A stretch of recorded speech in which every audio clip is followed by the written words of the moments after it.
Seattle Monday. It's the Fast Lane on 101 to ESPN with Jamie Rivers and Andrew Marsh. I'm Anthony Stalter. 201. Your time check is brought to you by Clarkson Jewelers, an officially licensed Rolex jeweler. And, boys, the trade deadline has officially started for your St. Louis Cardinals. A couple of moves that they made yesterday, sending Jordan Montgomery and Chris Stratton to the Texas Rangers for some prospects, and then Jordan Hicks gets sent to the Toronto Blue Jays for a couple of prospects. Yeah. Let's start here before we dive into what the Cardinals got, and let's just preface by saying we haven't studied these prospects that the Cardinals are getting in return. But I've got some thoughts on just the return overall. But let's start here, because Jordan Hicks, there was some talk, guys, that Jordan Hicks was going to sign a multi-year deal with the Cardinals. Those talks apparently fell through, and the Cardinals moved forward here, and they traded him to the Blue Jays. I think that's the smart move. I think really that was the only move to be made. Jordan Hicks had a nice little spurt here over the last couple of months where he was your closer, and he's done a remarkable job. He's still somebody that, despite throwing 102, 103 miles an hour, still doesn't miss a ton of bats. No, he doesn't. Still a lot of hard contact, still a lot of walks, and he's somebody that still has had some injury problems.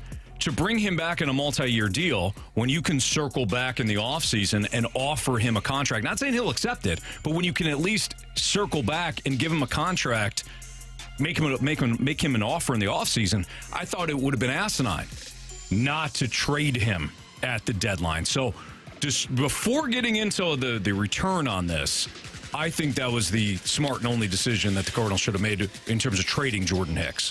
Where are you on it? Yeah, I agree. I mean, as soon as you figured out that there was not going to be an extension that could be negotiated, or at least one that made any sense for the Cardinals, or for Hicks for that matter, I'm sure he was digging his heels in, expecting, to be paid. Cardinals said, no, we're just not going to do that right now. Yeah. So we're going to move you and get back a piece. Why not? I think strategically, from an organizational standpoint, I think John Mozeliak made the right move. I do too. Now, I think some of the reports have been, a little lackluster when it comes to the return. That's where I'm confused. Because you get some reports initially on the day of all the trades, and it seemed to be like people were excited about it. Like Bob Nightingale, I plucked this tweet from him. This was the other day, 3:17 in the afternoon. He says, Cards get a huge haul today. They get the Blue Jays number 7 prospect. They get Adam Kloffenstein, not sure which one it is. Rangers number 11 prospect, the number 14 prospect as well. Like, kind of hyping it up to man, they got some pretty good prospects from these teams. But then you listen to most people, even our guy BK, just leaving. He's like, it was fine. It was fine. I don't know what else you wanted. Yeah. Like, what did you think you were going to get? Right. Like, you think you were going to get Illy De La Cruz? Right. No, I'm kind of half joking and kind of half he not plays joking. for the Reds. But I know what you're saying. That's what I'm saying. So what did you really expect? Yeah. He had contracts that were expiring on players that were not all-star players. Like Chris Stratton was a throw-in in that deal. No offense to Chris Stratton. He was a great Cardinal. People really liked him. Yeah. But Monty's a number 3 starter on a good team. What's he going to be in Texas? 3? A 3. So, what did you really expect? Yeah. And Jordan Hicks has just now put a string of games together where he looks like a Major League Baseball player every night. Right. Just recently. Let's take a step back here. You capitalized on Jordan Hicks' surge here. And if he doesn't come back, okay, so be it. Where were you back in April or May? And I'm just trying to offer some perspective here. But where were you in April and May when he wasn't right? And they had to demote him. They had to get him, forget closing, they had to get him out of high leverage situations. They had to move him to a spot where, the 7 up, 7 down guy. And then you just turn him into a couple of prospects. I was a little disappointed reading some of the scouting reports, and there seems to be some confliction.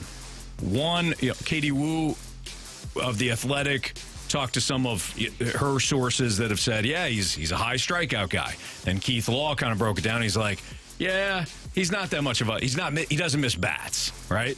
So that part's a little disappointing. But we got to wait. We got to wait to see how this kind of plays out here. Mm-hmm. So the return specifically for Jordan Hicks, all right, maybe it wasn't that exciting. But when it comes to Montgomery and Stratton, they got it. When I saw I only saw the infielder first, and I'm like, son of a, what are we doing? Another mid infielder. What are we doing? And then I saw pretty good though. The rest of the reports. The infielder apparently is the one that is about it. He's like the gem, right? But and he's a perfect. Maybe he can play the outfield too. He's a perfect Cardinal, isn't he? Little undersized, flying under the radar. There's some other players, other prospects that they might have more tools that stand out. But he can play third base, shortstop, second. He's the perfect Cardinal. This infielder that they got from Texas. But then they got another young guy who's got a live arm. Somebody that at one point, and I'm just using Keith Law for an example, there's others that have kind of touted him, Roby, who's got a lot of upside. Not Reggie Roby, no. It's his brother. Nope, not. Son? No, I don't think so. Okay. Not even close. He's got a live arm, a lot of upside. He was, I think Keith Law is like number 9th overall starting, his 9th prospect coming into the year or something like that. They got guys for rentals, to your point. They got guys that are high upside. They've got some that maybe a year from now they'll challenge in spring. Not a year from now. I mean next spring. They better be challenging next spring. They can challenge for the rotation. Anthony. Basically, what you did here, if you take a step back, is you added 2 more arms to a pile that includes McGreevy and Graceffo and Tink Hence. Tink Hence is probably still the guy that's a little Jerpy, too. Let's not forget him. There you go, and Jerpy as well. He may not be next year, but the year after. Right. Not all these guys are going to pan out, Jamie, as we know. We need them to, Anthony. Have you seen our rotation? More bites of the apple. Every one of them has to be good. True. But you have more bites of the apple. Yeah, I know. With guys, you kind of, you increase the shot radius. You improved your odds, your percentages, but it's still. Look, I think John Mozeliak and the Cardinals have done a fine job so far. I still believe there's work to be done. Oh, of course. I really feel like Jack Flaherty could be the one that garnishes a big return. And if you couple Jack Flaherty and a Dylan Carlson together, or Jack Flaherty and a Tyler O'Neill, because a lot of rumors out there talking about teams that need bats. Mm-hmm. They're desperately seeking some bats. Well, Paul DeJong and Tyler O'Neill are bats. Paul DeJong can come in and touch seats for you, and so can Tyler O'Neill. So maybe the whole story of hanging on to Tyler O'Neill because we don't know what we're going to get. I could easily see his trade value going up and up and up as it gets closer to the deadline, because he's playing pretty good right now too. For the Cardinals, you look at that, and some teams fall guilty to the panic of the deadline coming up, and then the recency of a player. I mean, he looks pretty healthy to me. You know, he could help our outfield. Tell you that much. With one swing of the bat, it's a tie game. You know, that's where I feel like Tyler O'Neill's value can continue to increase. Paul DeJong's value is there. You pair that up with a Jack Flaherty, send him off to a team. Maybe you get an absolute haul for those guys at that point. I just think I'm okay with what's happened so far. Yeah. But to your very, very first point, none of this is surefire can't miss. No, it wasn't going to be. I know, but the Cardinals are they're in bad shape, Anthony. When it comes to their pitching staff, it's nice to add the arms, a few more arms into the bucket. Great, all right. Yeah. But if they don't pan out, you're screwed. And what's the one thing that we have not been happy with John Mozeliak for the last 2 off seasons? Eliminating questions. In my opinion, eliminating questions. Okay. Did he eliminate anything with this trade? No. In fact, I think there's more question marks, because at least coming into this season, you knew that Monty was a major leaguer, correct? Yeah. You knew that Hicks was a major leaguer, and Stratton was a major leaguer. Now, they all different roles on the team, but you knew those guys were Major League Baseball players. Right. Now you don't have them, and you have a group of players that you don't know are Major League Baseball players. Yeah. So you have Michaelis and Matz right now for your rotation next year. And all of these question marks. That's what we went into this year. Right. There are question marks all over the rotation this year. Well, and they were like established names. Yeah. So now you have non-established names with question marks. And I could be wrong. Maybe 3 of them jump out and be like they're not surefire, can't miss major league starters. They play great in spring training and the rest is history. Good, I hope so. But right now, as a Cardinals fan, I look at this and I go, you have 2 pitchers. The rest are I hopes. No, you're absolutely right. In that regard, you're absolutely right. Was Montgomery coming back? Probably not. I understand the equation here. I understand the equation was you had no chance in bringing these guys back. You needed to get something for them. Correct. Totally understand. And he did. He got arms for it. I go one step past that and thinking that they're still not established arms. Were you expecting some more certainty, though? Yes. You were. I was expecting a certain level of certainty. I knew we were going to get a bunch of young arms with high upside and all. Yeah. Yes. But I was expecting John Mozeliak, and again, the trade deadline's tomorrow, so the party's not over. Right. But I was expecting him in to bring some immediate help to this rotation, and maybe somebody that has still another year left on their deal. So if it's we always use Rich Hill. I'm tired of using Rich Hill. Yeah. But Rich Hill type pitcher. And he's got if he had, I don't know what his contract situation is, but if he had another year, free agent. But if he had another year, like that kind of pitcher to where he's a 3, a 4, maybe a 5 on whatever team, but he's in your rotation now, and he can be around next year to be a 5 for you. Like, they haven't done that. So what are they going to do the rest of the season? What does it look like? Because Flaherty's got to go. So you got Michaelis, Matz, Waino, Liberatore, Hudson. As of right now, that's what it's going to look like. Yeah, Hudson and Woodford and them. Woodford? Yeah, right. So let's continue this. Let's talk about that. I'd rather just bring up Hentz, McGreevy, and Graceffo. Yeah, so would I, because it's the young guys. Sure. Who cares? Let's continue that conversation, because I'm sure that's where a lot of Cardinals fans are right now. But I guess let's get into it. Let's continue to talk about this. And if you want to leave us a mic drop, love to hear from you today. Leave us a mic drop via the 101 ESPN app. You can also hit us up on the Air Comfort Service text line if you want, 314-399-9646. You can chat with us on our YouTube page as well, at 101 ESPN STL. A lot of ways to get a hold of us. I'm sure you have a lot of thoughts, so we'll weave you in and out throughout the course of the day today here in the Fast Lane on 101 ESPN. But we'll continue our discussion about just looking at this deadline and almost, I guess, what were proper expectations? It's next on 101 ESPN.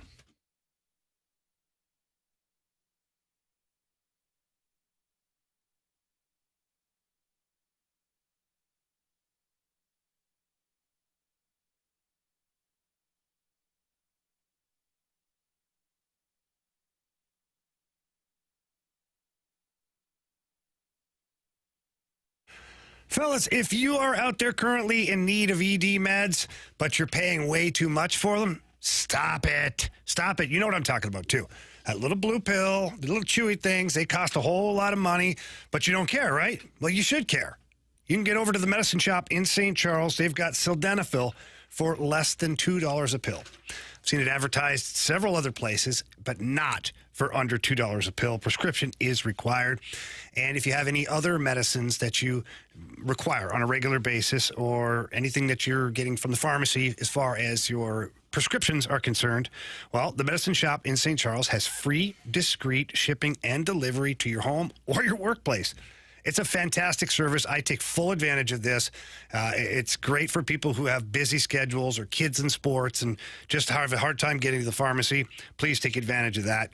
But if you do need to get into the pharmacy, the medicine shop in St. Charles has a great staff over there. They're completely willing to help you, answer any questions, offer suggestions. They treat you like family. They're incredible over there at the medicine shop in St. Charles. So please get in there and visit them. Or you can visit them online at stcharles.pharmacy. That's stcharles.pharmacy.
It's a fast lane on 101 ESPN. Jamie Rivers, Anthony Stalter. We're talking, of course, about the Cardinals trade deadline.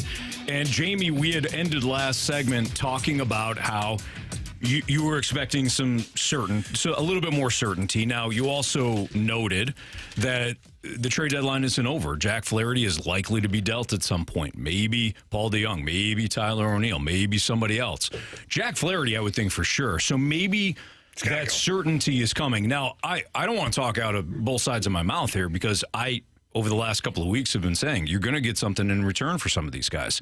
And I think it would be unacceptable to some degree if you don't get somebody that's going to slide into your rotation for the rest of this year and then starting next year as well. Correct. So far, you have not done that. And if Mo doesn't figure that out with the remaining pieces that he has, then we can address that, okay? But let's let this kind of unfold a little bit longer. What I like is that you do have more bites of the apple. I think that's been part of the problem. It's like, hey, Michael Wacha, he's going to be an absolute stud. Well, he was for a little while. Then injuries came in, and then, well, no more Michael Wacha. You don't have an ace. Alex Reyes. Oh, wait till you see Alex Reyes. Alex Reyes gets hurt. Jack Flaherty, same deal. At one point, we thought it was going to be Jack Flaherty, Alex Reyes, 1-2 combination. It wasn't. What happened? Well, your farm system, at least the top of it, was left barren from a pitching standpoint because you made some trades. Are you in better position now to develop some of these young guys into starters in your rotation? Yes. Are you in a better spot to absorb a trade if you need to a year from now if you're competing? Yes. So for me, it's kind of baby steps at this point. I understand maybe your viewpoint on it, and I know we got some mic drops too. I understand your viewpoint on it where you're saying to yourself, okay, but there's still a lot to be done for 2024. You're right. You're right. And we got to see how the rest of this deadline pans out, and then, of course, the offseason. Yeah, and look, the thing that gets me is that, yes, you've got a lot of these young arms that could potentially be a part of your future, but they're not all going to be. Right. In fact, you might even only get one or two that end up actually being true major league starters. Mm-hmm. So based on that, I don't know. I feel like there's so many question marks surrounding what this team is going to look like next year. I've written off this year, which is why I'm like, bring up Tink Hence. Bring up McGreevy, Graceffo, give them a game here, a game there. And I understand it's a 40-man roster, and we'd have to maneuver some things around there. But you got some spots. You got some spots, and you always have the IL. You never know who's got a bad hammy on a couple of those days, you know? I don't even know if you have to do that at this point. Oh, doesn't matter. But, yeah, you're right. I just was looking for, and it's not over yet, but I was looking for a little bit of certainty to try and help this team through this transition. Sure. So, if we reference the Blues, because that's kind of what we do. I don't know if we compare or we parallel them, whatever it is. But when Army went out at the deadline or right near the deadline, he picked up a couple of reclamation projects. Mm-hmm. He picked up Kapanen and Vrana. Low risk, maybe high reward. I'm looking for that for the Cardinals. Give me a couple pitchers. Like right now is when I'd like with J. Happ and John Lester. Now is when I'd like them. Not because I'm going to re-sign them or use them in the future, but they help me get across the goal line this year. They get me to the finish line. So you were almost expecting those type of pitchers? No, I'm just saying I'd be fine with that this year. Mm-hmm. I would rather have a guy that is got 1 year left on his deal. That could be a veteran guy. He may not be in your plans 2 years from now. Yeah. But he's in your plans for the now to help this team eat up some innings, and he's in your plans for next year to help your rotation in case some of the young arms aren't where you think they got to be. Mm-hmm. So I don't know. If you don't acquire a veteran-type player coming back, and when I say veteran, just could be 3, 4, 5 years in the league. Doesn't have to be like a 12-year guy. Yeah. Doesn't have to be the Lance Lynn, Rich Hill. It could be somewhere in the middle of all this. I don't know. I just don't know how you get this team from where they are now to where you want them to be next year without a little bit of help. So we got a mic drop from Austin. Let's hear his thoughts. And we'd love to hear your thoughts throughout the course of the day today in the Fast Line on 101 ESPN. We're taking your mic drops via the 101 ESPN mobile app. Again, here's Austin. The Hicks trade seems amazing. Any team's number 7 prospect in exchange for a rental reliever seems great, but especially one with Hicks who, hey, I love him, and he's great when he's on, but he's definitely been streaky and had his problems with injuries. So that seems great. I guess the Monty deal makes me wonder. Monty's having a great year. He's had a great career, especially as a Cardinal. I think right now I was looking up, he's 19th in pitching WAR, according to Fangraphs. I mean, he's a genuine on a playoff rotation, a good number 2 and excellent number 3. I just feel like the guys we got back for him, I know he's a rental, but looking at like what Lance Lynn and Joe Kelly got, both not on the standards of Stratton and Monty, and then looking at what we got back, it just, I guess I did expect more. Maybe it was foolish of me to think so, but it just seems like that's a guy who's going to make an impact right away. When it comes to the Lance Lynn, Joe Kelly trade, Joe Kelly, let's keep in mind that he has a club option for next year. So there is cost certainty there. So you're going to pay a little bit more. I'll say this, though. The Montgomery deal, I like the return. I do. This Thomas, and I'm probably going to butcher these names. Could the Cardinals have acquired any other prospects with harder names to mispronounce there, or to pronounce? Thomas Sagessi, I think, is the name of the infielder. So this Thomas Sagessi, he apparently took I'm just going to say it fast. Sagessi has taken a significant step forward, according to Keith Law, and he's hitting .314 on the year for Double-A Frisco as a 21-year-old. And again, apparently the power numbers are up, the strikeout numbers are down. He plays multiple positions. Now you could say, well, we need pitching. Absolutely. Can he pitch? This Takoya Roby is the guy that we were talking about in the opening segment. He's a right-hander. He was pushing to become the Rangers' top pitching prospect until an injury. Now, the injury was suffered in June, but he was trending in the direction of being the Rangers' number 1 prospect. This is a guy, to me, you take a flyer on in a deal like this. If he didn't get hurt in June and he's the Rangers' top pitcher, are you getting Roby for Montgomery? Probably not. They're probably sending him maybe in the Max Scherzer deal or whoever. So there's less certainty because of the injury, but you're getting a player that was sitting 92, 96 with a plus changeup, and apparently he's got excellent command. The return for that, I think, is solid. The reliever, it doesn't sound like this reliever as much, but I think that was it was almost like a 1-for-1 with Stratton. Stratton helps them. The Cardinals get a cost-controlled reliever that can help them out the rest of the year, and then we'll see for next year. But you got a pitcher with a lot of upside, little injury concerns in the immediate future, but you got a pitcher with a lot of upside, and apparently this infielder, again, is like the perfect Cardinal. I listened to BK and Ferrari, and basically BK said his numbers, the infielder's numbers, are better than what Jordan Walker's numbers were. The minors. Interesting. So cool. I'm not saying he's better than, but just just basing off the numbers, he is a good find. Yeah. Where he ends up, I don't know, but that does start to spark my curiosity as to, would the Cardinals consider moving a middle infielder now? Yeah, maybe. Because there's something they have a surplus of, which is outfielders and middle infielders, and they have a surplus of middle infielders that play the outfield. Right. They do. Yeah. So. Could you see I don't see a Brendan Donovan going in this deal. I could see Tommy Edman being moved. I could see Paul DeYoung being moved. I could see Nolan Gorman going for the right price. Now, he would be my last pick. I'd rather keep the big heavy bat from the left side. Yeah. That's still a baby. Basically, was he 24 years old? Yeah. He's just a baby. Let's keep him around for a little bit, okay?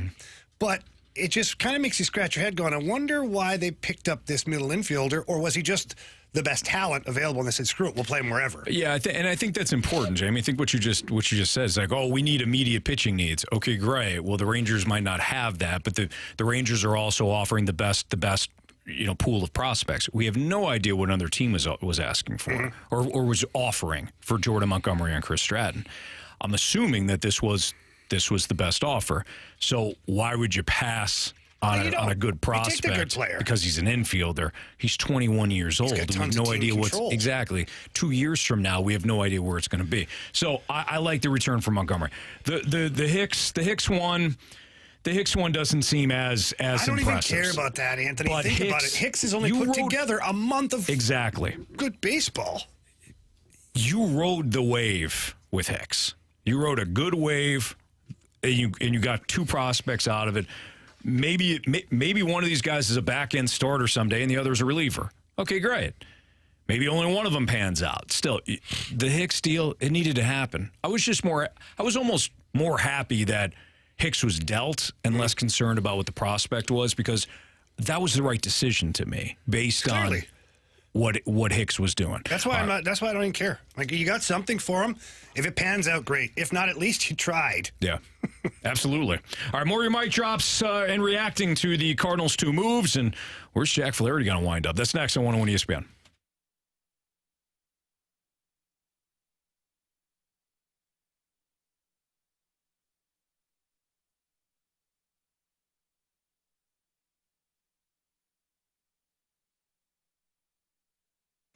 The U.S. women's soccer team is taking on the world, Jamie, and you can take home bonus bets every time they win with FanDuel, because right now new customers get $100 in bonus bets guaranteed, plus another $10 in bonus bets for every Team USA win. Just go to FanDuel.com/fast, sign up between now and August 3rd, then place your first $5 bet to unlock your bonus bets. Yeah, you can bet on everything, Anthony. There's so many things to bet on. You bet on total goals, player props, and you can do that for the entire tournament. And one thing that I love about FanDuel is they've got great promotions every day. The app is safe and secure to use. You get paid instantly. Some of these apps will drag it out, hoping to keep your money on you. Not FanDuel. They are America's #1 sports book. However you want to play it, don't miss your chance to get that $10 in bonus bets for every Team USA win, plus $100 in bonus bets guaranteed. Go to FanDuel.com/fast now and sign up today.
101 ESPN Sports Center. I'm Andrew Marsh. It's time for a Sports Center update driven by Johnny Londoff Chevrolet and Johnny Londoff Autoplex. Over the weekend, the Cardinals sent Jordan Hicks to Toronto for the Blue Jays' 7th prospect and a Class AA starter. The Cardinals also sent Jordan Montgomery and Chris Stratton to Texas for the Rangers' 11th and 14th overall prospect, along with left-handed pitcher John King. All in all, the Cardinals get 4 pitchers and 1 infielder back in both deals. The Cardinals did lose 3 of 4 to the Cubs over the weekend. They have today off and will invite the Twins to Busch tomorrow, 6:45 first pitch. We'll continue talking Cardinals baseball right here in the Fast Lane, talking about the trade deadline and what we expect to come in the coming days. I'm Andrew Marsh, and the Sports Center update is driven by Johnny Londoff. Find new roads and shop 24/7 at londoff.com and londoffautoplex.com. Are you kidding me?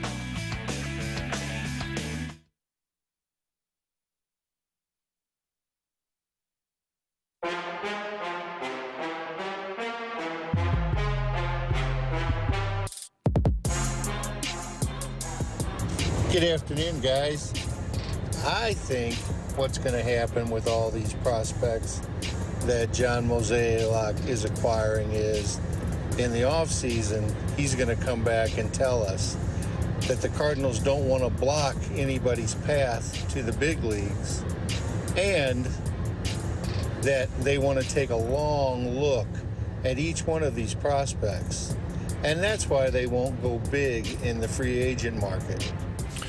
Well, John. Oh, John, I hope you're going to have wrong. Cardinal Nation fired up with that one. Well, Probably not wrong. Yeah, I don't think he's going to get a lot of pushback either. It's Fastlane on 101 ESPN with Jamie Rivers. I'm Anthony Stalter. So John left his mic drop making his prediction on the offseason. It will be a big offseason, Jamie, if they do not acquire somebody that is ready to join the rotation right now.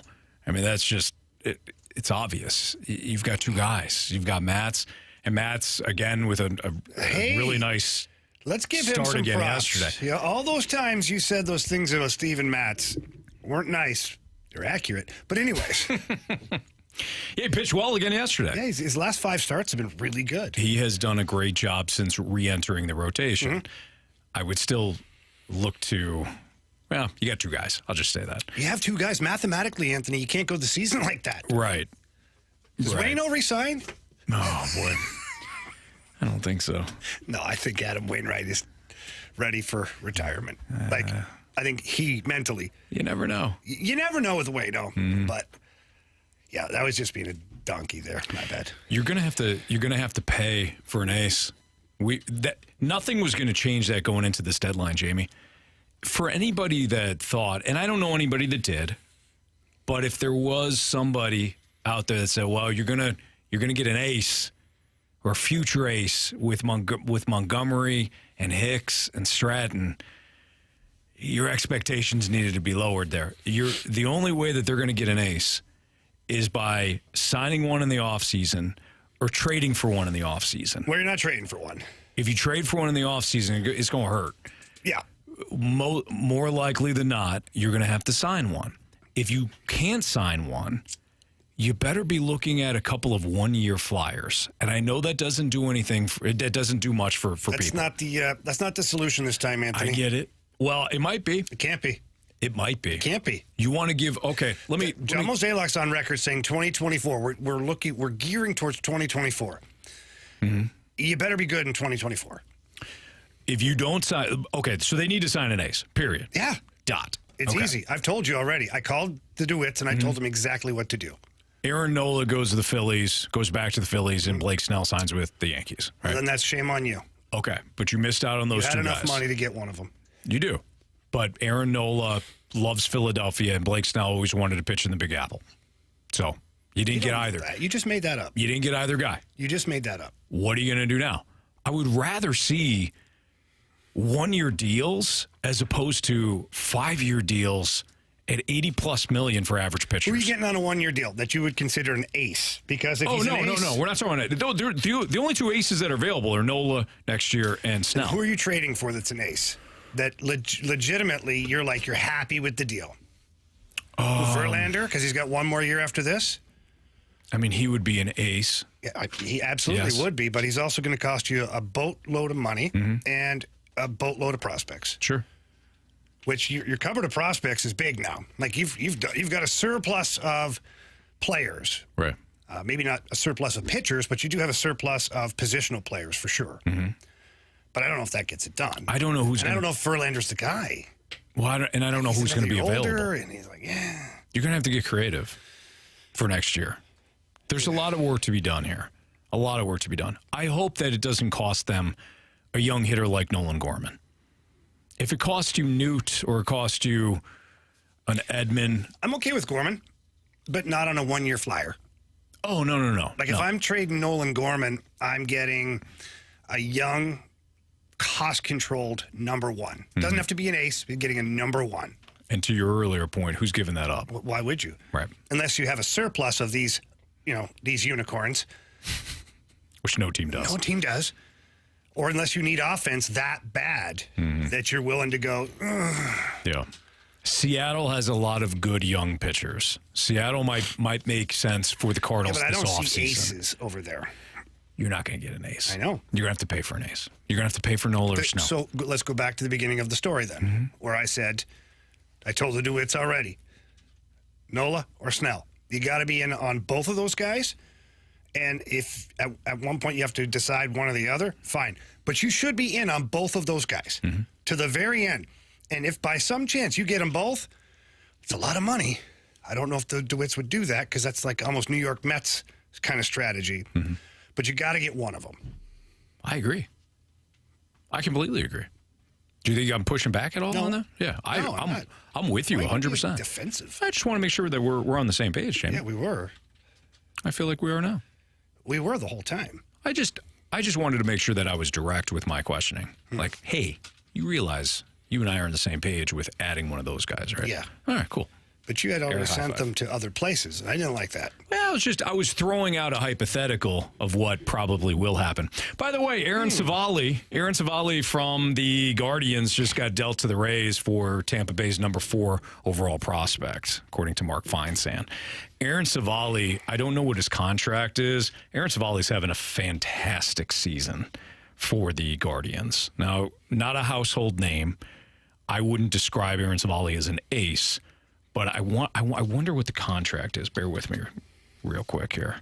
Because I saw that Savali was available earlier this morning, and I meant to check what the contract is. If he's not a rental, if he's cost-controlled, that would have been nice if the Cardinals got in on him. Of course, Google's a little slow here. Now it's just pissing me off. I'll look up the... Oh, here we go. He's only 28. I should say he is 28. He's arbitration eligible the next 2 seasons, and then he's an unrestricted free agent in 2026. So he is cost control for the next 2.5 years. That would have been a guy that would have been nice. That's a number 2 right there. So their number 4 prospect, he's a first baseman named Kyle Manzardo, and BK actually just tweeted out, based on prospect write-ups, Manzardo seems to have a lot of similarities as a prospect to Alec Burleson, seems to be viewed as a slightly higher upside prospect, but with less defensive flexibility. Less defensive flexibility than Burleson? Woof.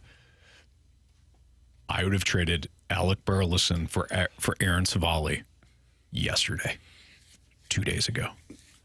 You wonder how these trades happen, right? Like, because you're sitting there going, the Cardinals had the currency on their current roster, even in prospect value, whatever they were looking for, the Cardinals had it. Because they had a surplus of outfielders / Alec Burleson DH type guys. How are they not in on that? I don't know. Sometimes those teams don't talk to everybody. Yeah. You know what I mean? They they've put it out honed to a it, handful of teams that they've circled the player that they're interested in. Yeah. So it's not necessarily that the Cardinals weren't in on it or weren't willing. They just weren't invited to the dance. Right. That makes sense. So Bob Nightingale tweeted out, about this deal. Cleveland acquires, and the word he uses here is interesting. He says Cleveland acquires prized first base prospect Kyle Manzardo in return for Savali. Would you consider Alec Burleson to be a prized player? No. So maybe that's where things Yeah. go in different directions. Right. And I don't know what if it from a maybe BK is right from an on-field perspective, it's Burleson, but Alec Burleson's not a prize You know what happened? player. BK just looked at the numbers. Yeah. And he said, did a this is comp. Alec Burleson. Sure. Which is fine. Yeah. Again, I would have given up Burleson in a heartbeat for Savali. Yes. He'd be a number 2 for you. I wonder if he means as a prospect looking at Alec Burleson, and then Alec Burleson came to the major leagues, and then he is what he is now. Right. Burley's just fine. Yeah, he's solid. He fulfills a need that you have. Good dude. Solid chest hair. Yeah, good call. Kyle Glaser of Baseball America, he's a senior writer for Baseball America. He's going to join us to talk about some of these players that the Cardinals got in return. It's one thing for Jamie and I to sit here and say, well, we kind of like some of the write-ups on these players. Well, Kyle Glaser has a better idea of what the Cardinals got in return for Montgomery and Stratton and then Jordan Hicks. So we'll talk to him at the top of the hour. He's going to join us at 3 o'clock. Did Mo do anything for the 2024 pitching staff? The answer is no. So will he in the next 24 hours? We'll talk about it next on 101 ESPN.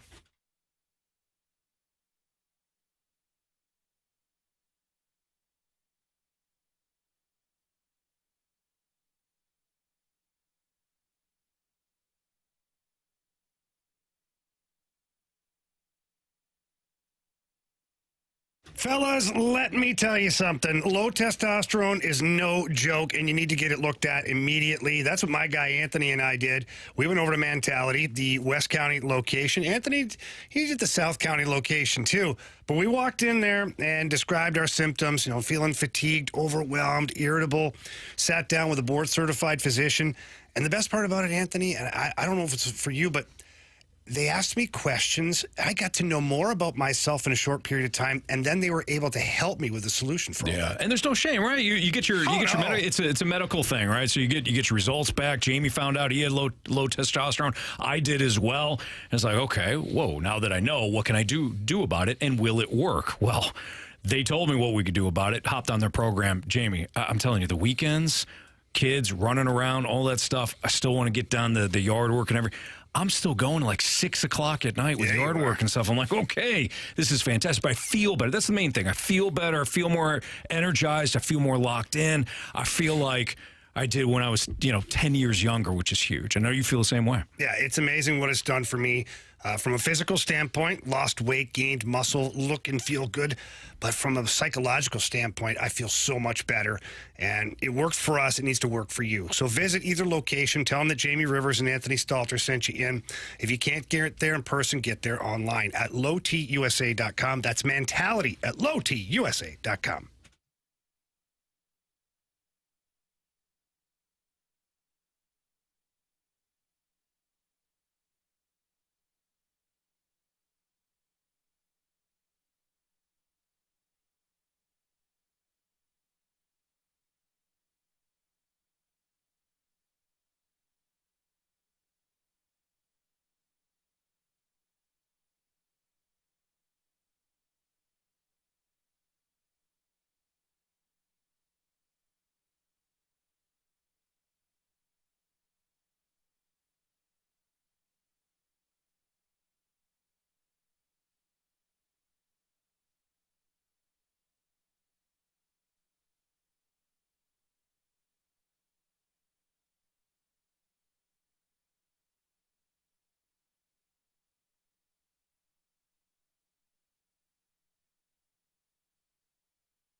somebody just ask the dimwits or whatever their name is how much money they have set aside for this ace pitcher or any pitcher at all?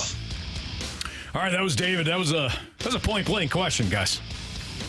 So, Jamie, go ahead.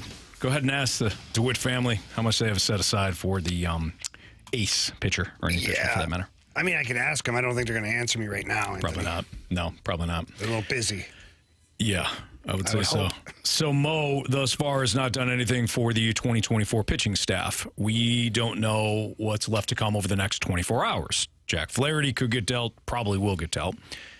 Paul DeJong could get dealt, probably will get dealt. And then there's some names that I don't know. Tyler O'Neill, I don't know. Dylan Carlson, I don't know. The Cardinals are not going to pick up Paul DeJong's option for next year. There's no sense in it. So even though he's kind of cost controlled, he's really not, because they're not. It's Mason Wynn's time. The other guys that they dealt, Jamie. What's his contract next year? What's his option at? I'll tell you in a second here. Because the number will tell me everything as to whether they'll pick up that option or not. Paul DeJong contract. Let's see here. He's got a club option. He has club options for next year and the year after. Next year is $12.5 million. Yeah, no chance. There's no chance. All right. $15 million the following year. Yeah, there's definitely no chance of that. No, it's Mason Wynn time. He's a rental because nobody's going to pick him up for $12.5 million. Nobody's going to sign he's a that. rental. But that's why I said earlier that he's part of a package for me. Although it's two rentals with Flaherty and DeJong, a team that is in the go-for-it-now mentality, like even the Dodgers at this point. I know they just acquired a shortstop, but Paul DeJong can play second base too. You can move some pieces around here, whatever you need. And Flaherty, of course, the Dodgers still need pitching. Yeah. I think a Flaherty-DeJong combo to the Giants makes a lot of sense. Okay. Well, I don't care where you send them. They need pitching. They could use a middle infielder, I guess, because Brandon Crawford is either back now or he's going to be back very soon. And I had mentioned last week that they brought up their young stud prospect, but he's only 21 years old, and they're trying to make a push. They could use pitching. So a Flaherty-DeJong combo makes a lot of sense. Maybe a Flaherty reliever, if they want to get crazy and include Helsley or Gallegos to get a bigger return. Maybe that's the case. Would you trade Gallegos? I wouldn't. Why? I wouldn't, because I'm trying to rebuild my entire pitching staff. I'd pump the brakes on that. Helsley, I'd move on from. I feel like that guy's one pitch away from being injured again. Sure. He's also been injured, so I don't know how much of a return he's going to get you right now. No, you're right. The Hicks thing was perfect. Hicks pitched well for two months. They used him as a closer because Helsley got hurt, and they rode that wave all the way to two prospects. Great. You couldn't have done better for Hicks. Now, we could sit here and say, well, they should have got so-and-so because that's what the White Sox got from the Dodgers. We have no idea.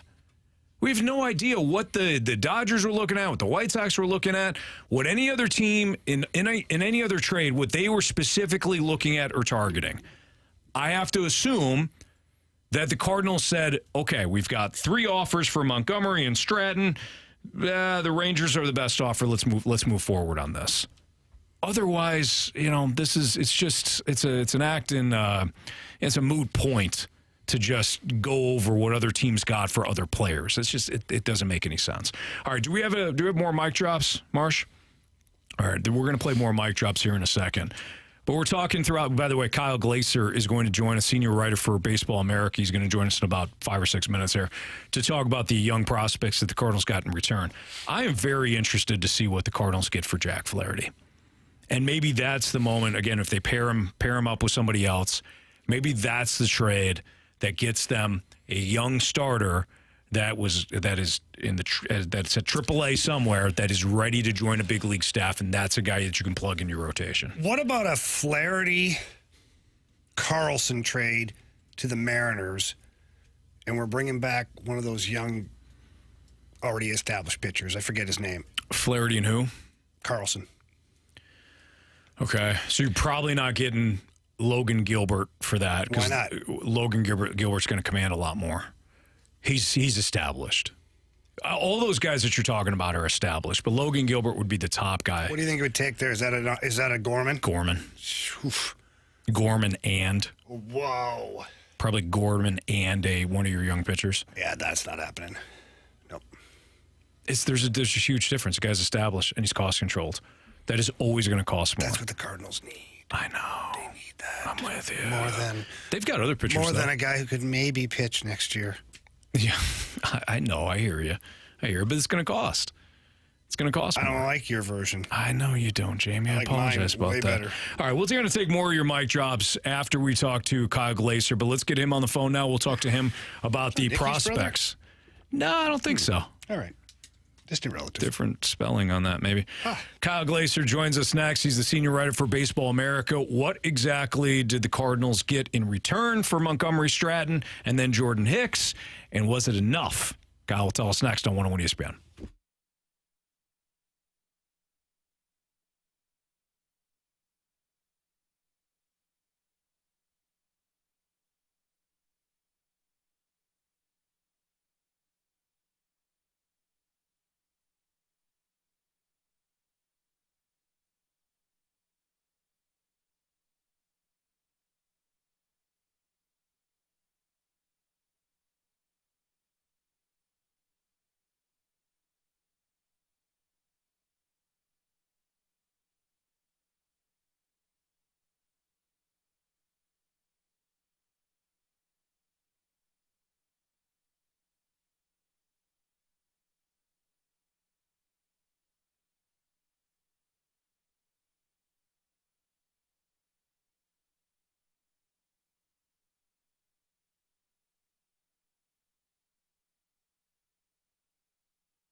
O'clock. Your time check is brought to you by Clarkson Jewelers, an officially licensed Rolex jeweler with former Blues defenseman Jamie Rivers. I'm Anthony Stalter, and let's head to our celebrity line. We're joined by Kyle Glaser, senior writer for Baseball America, and there's certainly a lot to break down from the Cardinals' perspective as they made a couple of moves yesterday, sending Jordan Montgomery and Chris Stratton to Texas, and then Jordan Hicks to Toronto. First and foremost, Kyle, thank you for joining us. How are you?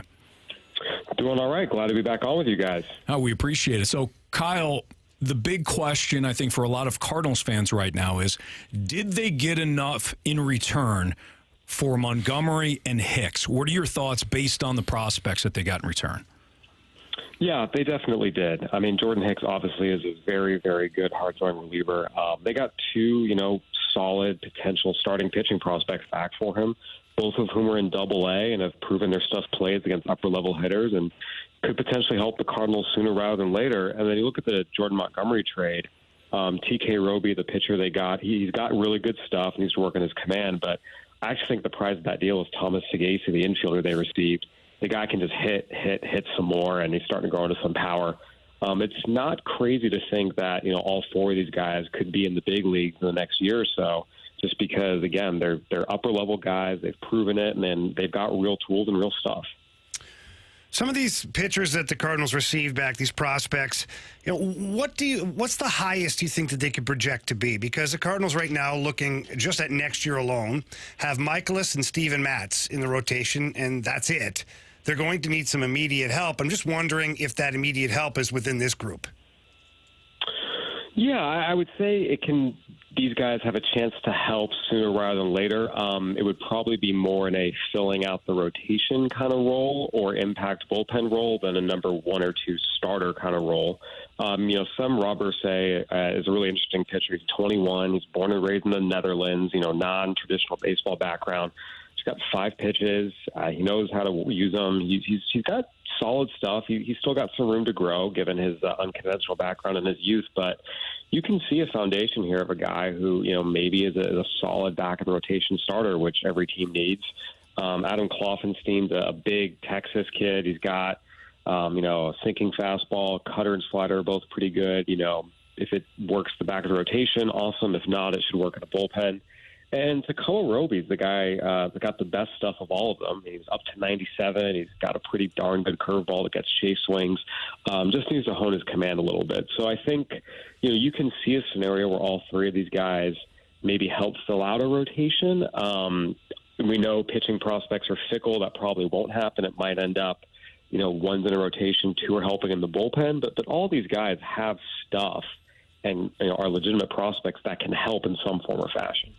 Kyle Glaser of Baseball America, he's a senior writer for Baseball America, joins us right now on the Fast Lane on 101 ESPN. All right, Kyle, turning our attention to a couple of players that could be dealt. Let's start off with the one that is seemingly a slam dunk as we draw nearer to the deadline, Jack Flaherty.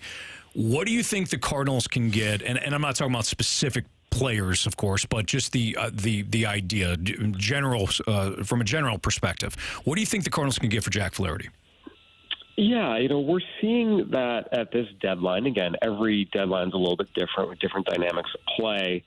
Especially if they package him with someone else, they should be able to get at least one, prospect who ranks in the top 10 in the other team's organization. And then potentially one other guy who, has some upside and can maybe help as well. So, again, we're not seeing, top 100 prospects or top elite prospects being traded one for one for rental starters by any means. But, again, you look at the Lance Lynn deal, you look at the Lucas Giolito deal, other rentals. By packaging those guys with a reliever or something, those teams are able to get back a solid top 10 overall prospect and a second prospect who's pretty good as well. If we dive back into the Cardinals prospect pool, a lot of excitement surrounding Tink Hence, Graceffo, and McGreevy. As you look through their season so far and I guess their trajectory, how far off are guys like that? And is Tink Hence the next one? Yeah, I mean, McGreevy and Graceffo are much closer. They're just, bigger, more physical, more polished, further up the ladder. Those are the guys that will get there first. McGreevy, you'd like to see the stuff take up a little more than it has. You can really, really pitch. How much is it going to play against big leaguers is a little bit of a question. The stuff hasn't progressed the way you'd hope. I'll say this for Tink Hence. He's got great stuff. And you look at it and it's easy to say, wow, this is this is the type of stuff that'll play in the big leagues. But he's only 20. He's a smaller guy who still has to fill out and mature a little bit physically, and he still has to prove he can hold it. As exciting as his outings have been, he's averaging 4 innings per start in the minors this year, and that's an improvement over last year when he was averaging just over 3 innings per start. A big part of being a frontline starting pitcher in the major leagues is being able to take the ball every 5th day and give your team 7 innings and log 180 innings a year. There's a lot of question whether he can do that, and he's still very young and has to prove he can before we start talking about him in that number 1 or 2 starter bucket. A couple more things for Kyle Glaser, senior writer for Baseball America here in the Fast Lane on 101 ESPN.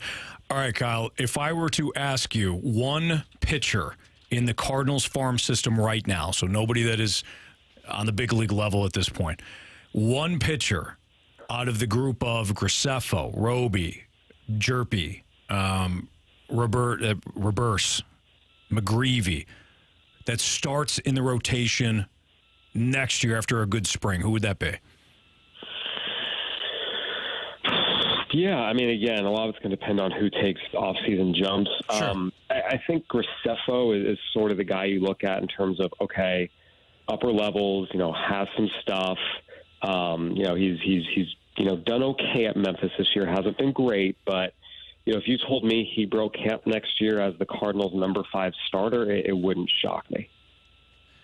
Any other deals, as we expand beyond the Cardinals, any other deals that really stood out to you in terms of the prospect that a team acquired? And like, man, that was a pretty good return.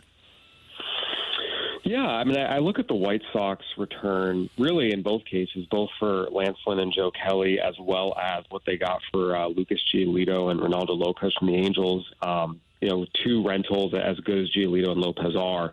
They got a top 100 prospect, a 20-year-old catcher, and Edgar Caro in Double-A, who is really good, and a really nice potential back-end starter in Kai Bush. And then, Lance Lynn's had a horrible year, and Joe Kelly has not been very good either.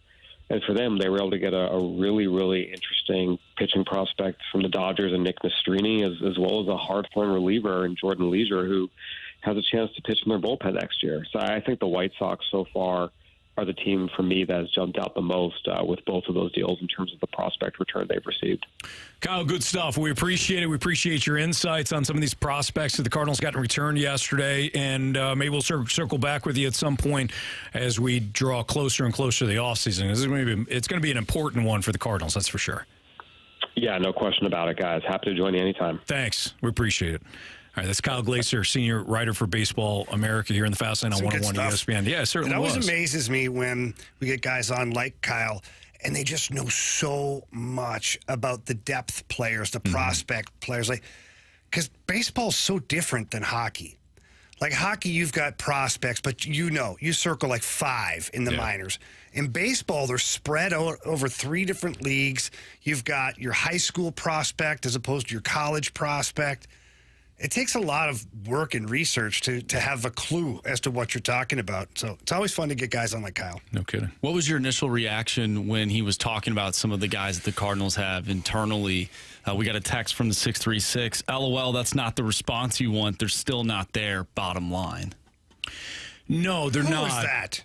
Who Well, LOL'd? The 636. Come on, 636. It's not funny at all. I don't know. I guess losing's funny? Seriously. From the 618.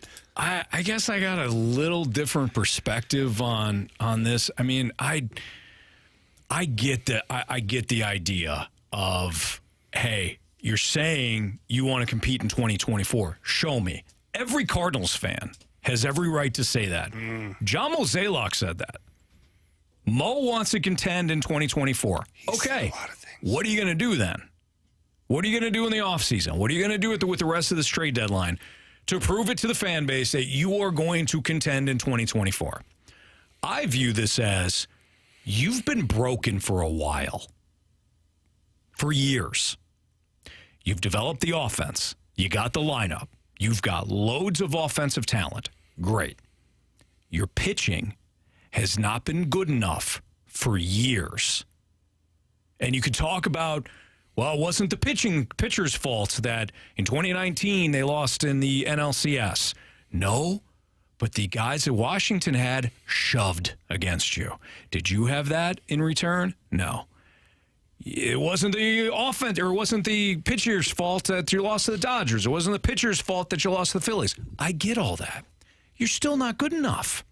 You weren't good enough to contend with the big boys that year. You certainly weren't good enough to contend with Nola and Wheeler, which is what the Phillies threw at you. We had them right where we wanted You them. didn't. Anthony. Yeah, we did. You didn't. Right towards the end of the game, we had them right where we wanted them. You were broken. Then it broke open. You were broken. Like wide open. So now this is the signal. This has got to be, regardless of what you do in the offseason to contend for 2024. Jamie, this needed to happen. You needed more high-end pitchers within your organization. Yeah. It needed to happen regardless. One thing I'll say, though, Anthony, is that we've brought this up before. Mm-hmm. It's the gap that there is right now. And that's really where the Cardinals' biggest mistake was. Yes. The Dakota Hudsons, the Jake Woodfords, the Matthew Liberatore, let's say, those are the biggest misses. Because if they're not misses, it's a moot point. Very true. But they ended up being misses, and now the next wave of pitchers, when we talk about Hentz, Graceffo, McGreevy, some of these guys they just picked up, like that's the next wave. Mm-hmm. So had the Cardinals not been wrong on that one tier of pitchers, they'd be okay. Yeah. So this is not a disaster here. It is right now in the moment, but a year from now, 2 years from now, the Cardinals are going to be back into a situation where they have power from the pitching position. They should be, based upon what we're looking at and what we hear and what the projections are. Yeah. But their biggest mistake was their miss in that gap tier where 100%. From the Waynos and the Michaelises to the next generation, Dakota Hudson was supposed to be a 2 or a 3. Woodford was supposed to be a 4. Liberatore was supposed to be a 1 or a 2. Yeah. And those guys have just missed. Yep. You're right. We're not talking as much. We're still talking about it. We're not talking as much about the Ozuna trade and what you gave up if Flaherty's your number 1 and Liberatore's your number 2 and Hudson's your number 3 and because you had guys, but you didn't. And your mistakes from the past, this is why I keep saying it's a culmination of things to lead you to this point. Just because the bottom fell out just this 1 year doesn't mean it's a one-off. So you're taking the steps now to replenish your farm system with pitching. You still have 24 hours left for the trade deadline, and then we'll really see what happens in the offseason. All right. It's Fast Lane on 101 ESPN. Continue to send your mic drops. We'll do a lot more of your mic drops coming up. NHL contract efficiency rankings. Where do the Blues rank? We'll talk about that next on 101 ESPN.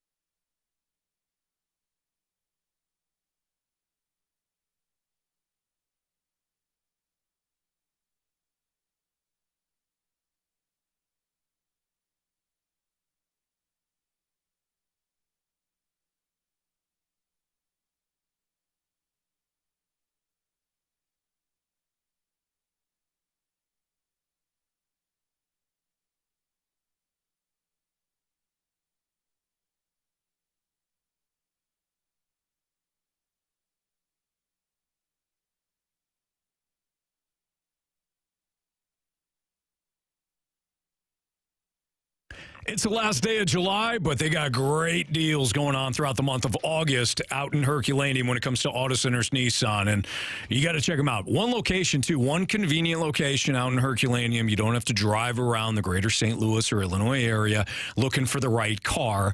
And it's like, oh, well, we've got many locations. No, one spot at Auto Centers Nissan Herculaneum, over 700 vehicles on the lot. They're talking about cars, trucks, SUVs, brand new Nissans, or quality pre-owned vehicles. Whatever you're looking for, Auto Centers Nissan Herculaneum, they will deliver, and they will deliver throughout the month of August. So go visit my friends at Auto Centers Nissan. Go home with your brand new car today and drive off the lot with a new Nissan that you didn't think was possible in terms of what your financing options are going to be, what your monthly payment's going to be.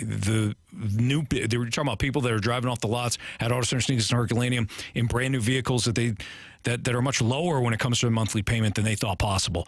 They also have the 30-day return promise at Auto Centers Nissan Herculaneum, and they are the home of the free nationwide lifetime warranty. So tell them Stalter sent you when you go out there, but visit Auto Centers Nissan Herculaneum today.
It's a Fast Lane on 101 ESPN.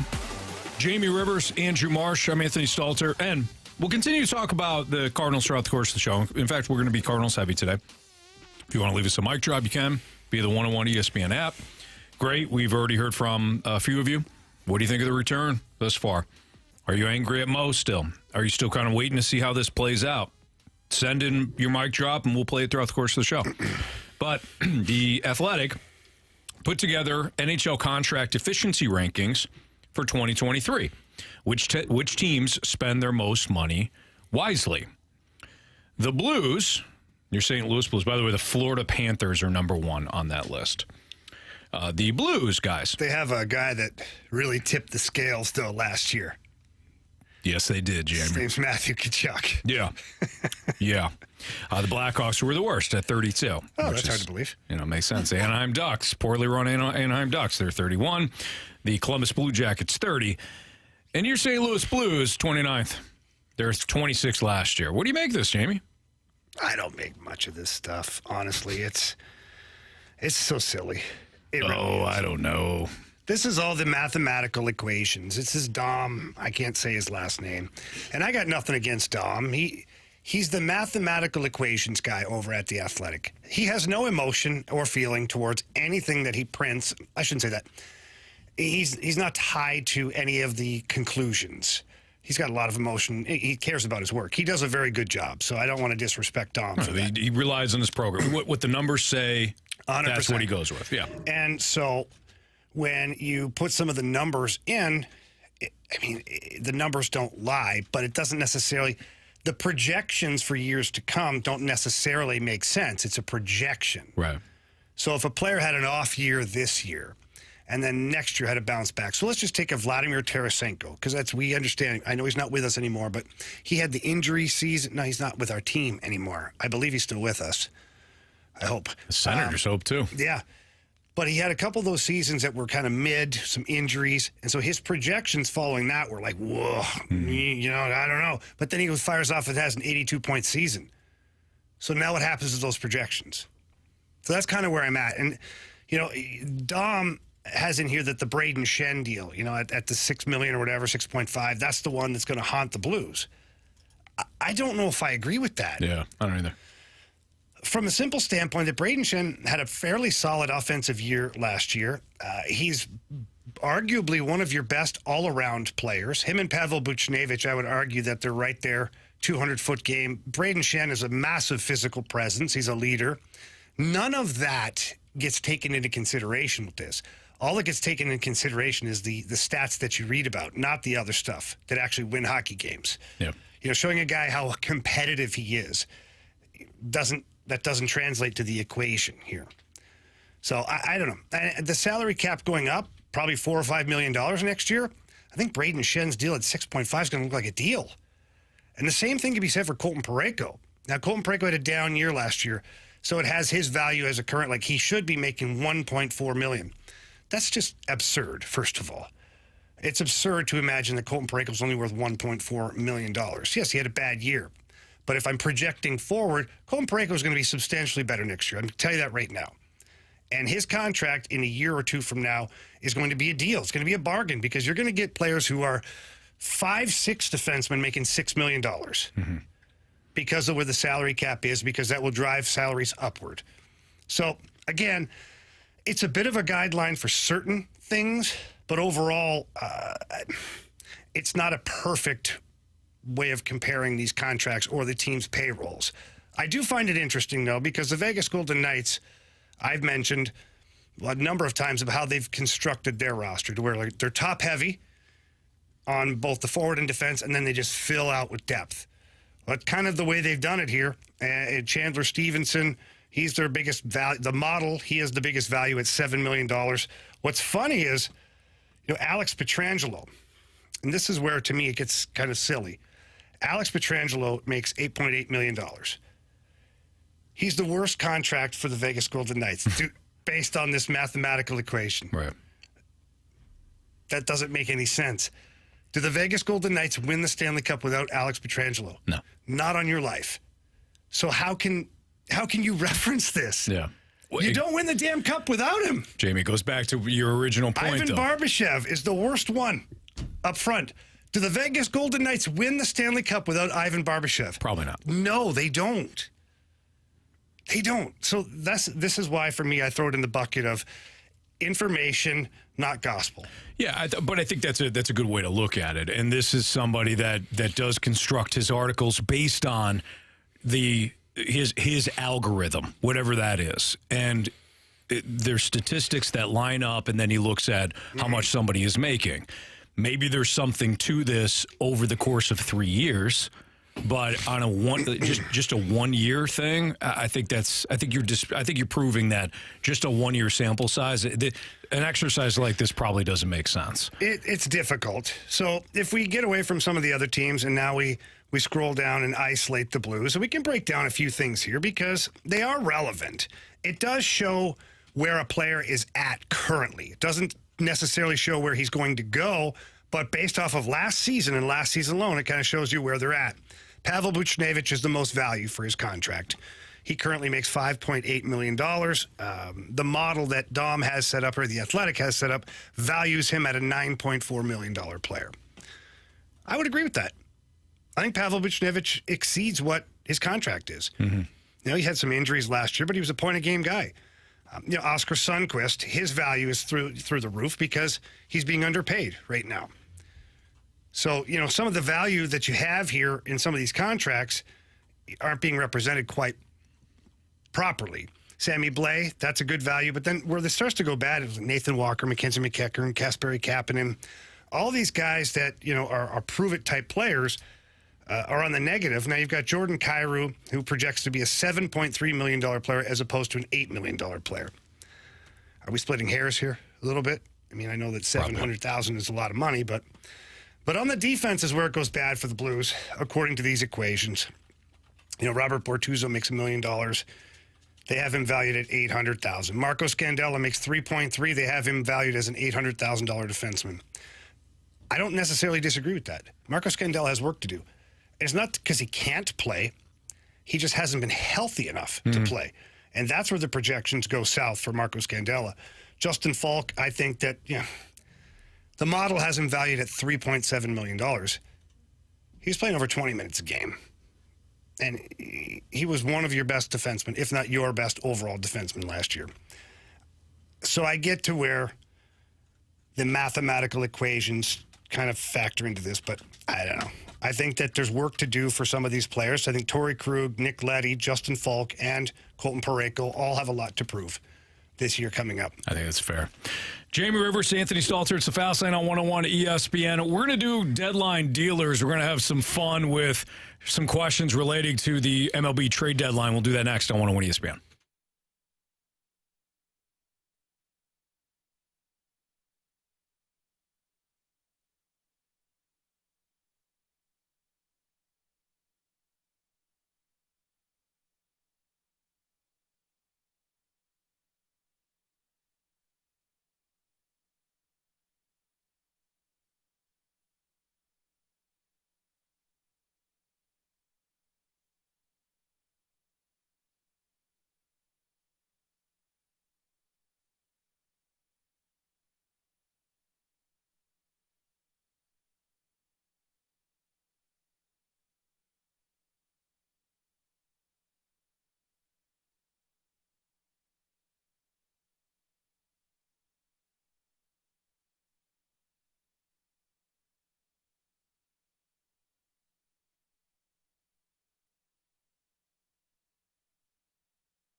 101 ESPN Sports Center.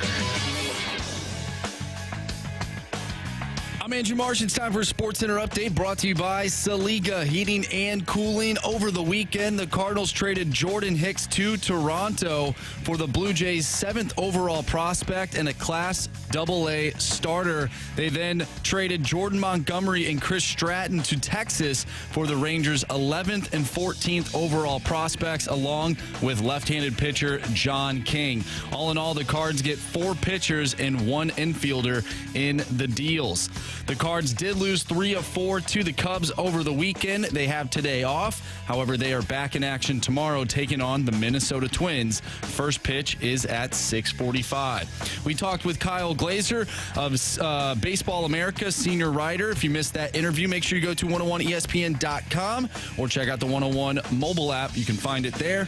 And find the full show. It's all brought to you by Dobbs Tire and Auto Centers. We have our deadline dealers coming up next. I'm Andrew Marsh, and the Sports Center update is brought to you by Saliga Heating and Cooling, an independent American Standard heating and air conditioning dealer.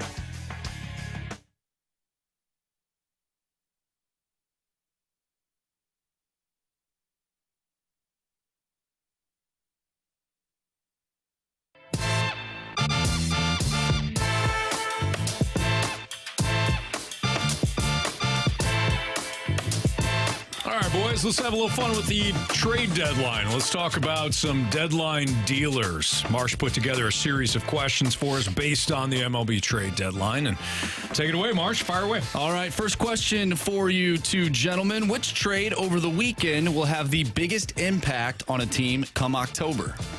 I believe the Max Scherzer trade will be. They have a bona fide ace now, and that's a really good baseball team. And so come October, when you can put Max Scherzer on the bump for game 1 of every series, to me, that's a big difference maker. Yeah, it's Max Scherzer. Absolutely. Although, if I'm going to be... Well, so Jamie threw out Max Scherzer. I'll go with the Aaron Savali deal that just happened today with the Rays. Aaron Savali's having an outstanding season. He goes from the Guardians to the Rays, and now the Rays have... They've got their ace. They've got Glass now. They've got McClanahan. They've got Glass now. They've got Savali. That's a pretty good 1, 2, 3 for a team that is either going to be hosting a series to start off with if they win the East, or a wild card round. I like what the Rays did, so I'll say Aaron Savali. What do you think the Orioles are going to end up doing? Orioles need pitching. Be quiet. They need pitching. Mm-hmm. And, well, they're first place right now, but they need pitching. Hello, Mo. Got a pitcher for you. Yeah. Jack Flaherty? Mm-hmm. For Jackson Holiday? Straight up. Yes, done. Straight up. Another mid-infielder. I can play the outfield, I'm sure. I can play anywhere, I'm sure. Get Matt on the line. I'm sure you can play. Guys, which trade was a head-scratcher this past weekend for you two? I'm trying to think. I don't know if there's any ones that was... I'll tell you what the biggest head-scratcher is the trade that didn't happen. It was Shohei Ohtani staying with the Angels, and the Angels doubling down and then getting a rental in Lucas Giolito. And then they went even further. They got another guy, too. Well, they got Lucas Giolito and Ronaldo Lopez from the White Sox. And now didn't they go get Randall Grichuk? They did, yes. That one was That's a head-scratcher for me. Well, they got C.J. Cron and Randall Grichuk. Right. Yeah. I guess, so what they did, first of all, the Angels have been decimated with injuries. Mike Trout has been out. Mickey Moniak, who was filling in for Mike Trout, he's out. Anthony Rendon has been out. There's another player that has been banged up. Taylor Ward just got hit, unfortunately, in the face. So that he goes down. So that was a scary situation that occurs. So they get Cron and Grichuk to kind of help fill in with this offense. Mm-hmm. They beat the Blue Jays yesterday 3-2, but it took them 10 innings to get to the 3 runs. I mean, their offense is depleted right now. So that it makes sense what the Angels are doing. If you're going to go for it. Right. I think the direction they're going in, maybe not so much. Oh, no, you should have traded Ohtani. I like what they're doing. I mentioned it last week. I want them to make the playoffs. You should want them to make the playoffs. Why should I want them to make the playoffs? Because it's better for baseball. Is it? Yes, you have two of the best players in baseball history. They haven't done anything. Okay, so if the Angels don't make the postseason now, and Ohtani is home for another postseason, you don't have an opportunity to see Ohtani play for somebody else in the playoffs. Because of you, Marsh. Because of me? Yeah. It really is put your in the fault. atmosphere. It's all my fault. And the Angels were listening that day, and they said, this guy, every day for that matter. yeah, this guy Marsh has got a lot. He makes a lot of sense. So I'll we're be just the gonna Paul keep Bow him. in Anaheim. We'll keep Ohtani. I wouldn't mind going there. Go to Disneyland. Next question for you, too. Which team surprised you this weekend with a trade they made? Well, the Mets trading Scherzer was a bit of a surprise for me. Yeah, you knew it could happen. I just didn't know the direction the Mets are going to go, and I don't know if the Mets know what the hell they're doing right now. I mean, why would you trade Scherzer if you're not liquidating? Yeah, Verlander's got to go next, right? Yeah, but then like all the other big contracts, it's like Brandon Nimmo, like you got to be like sending guys out here. Why would you have all these big ticket players when the biggest piece of the puzzle is now gone? So the Mets, to me, have no idea what they're doing. Scherzer and Verlander are on 2-year deals, right? Yeah, so what, Anthony? They were in the win now mode. They were in the win now. So what do, though? You Get rid of everything. You trade everybody and start over? Pretty much. I think that is an overreaction. You know what, Anthony? I don't care what you think.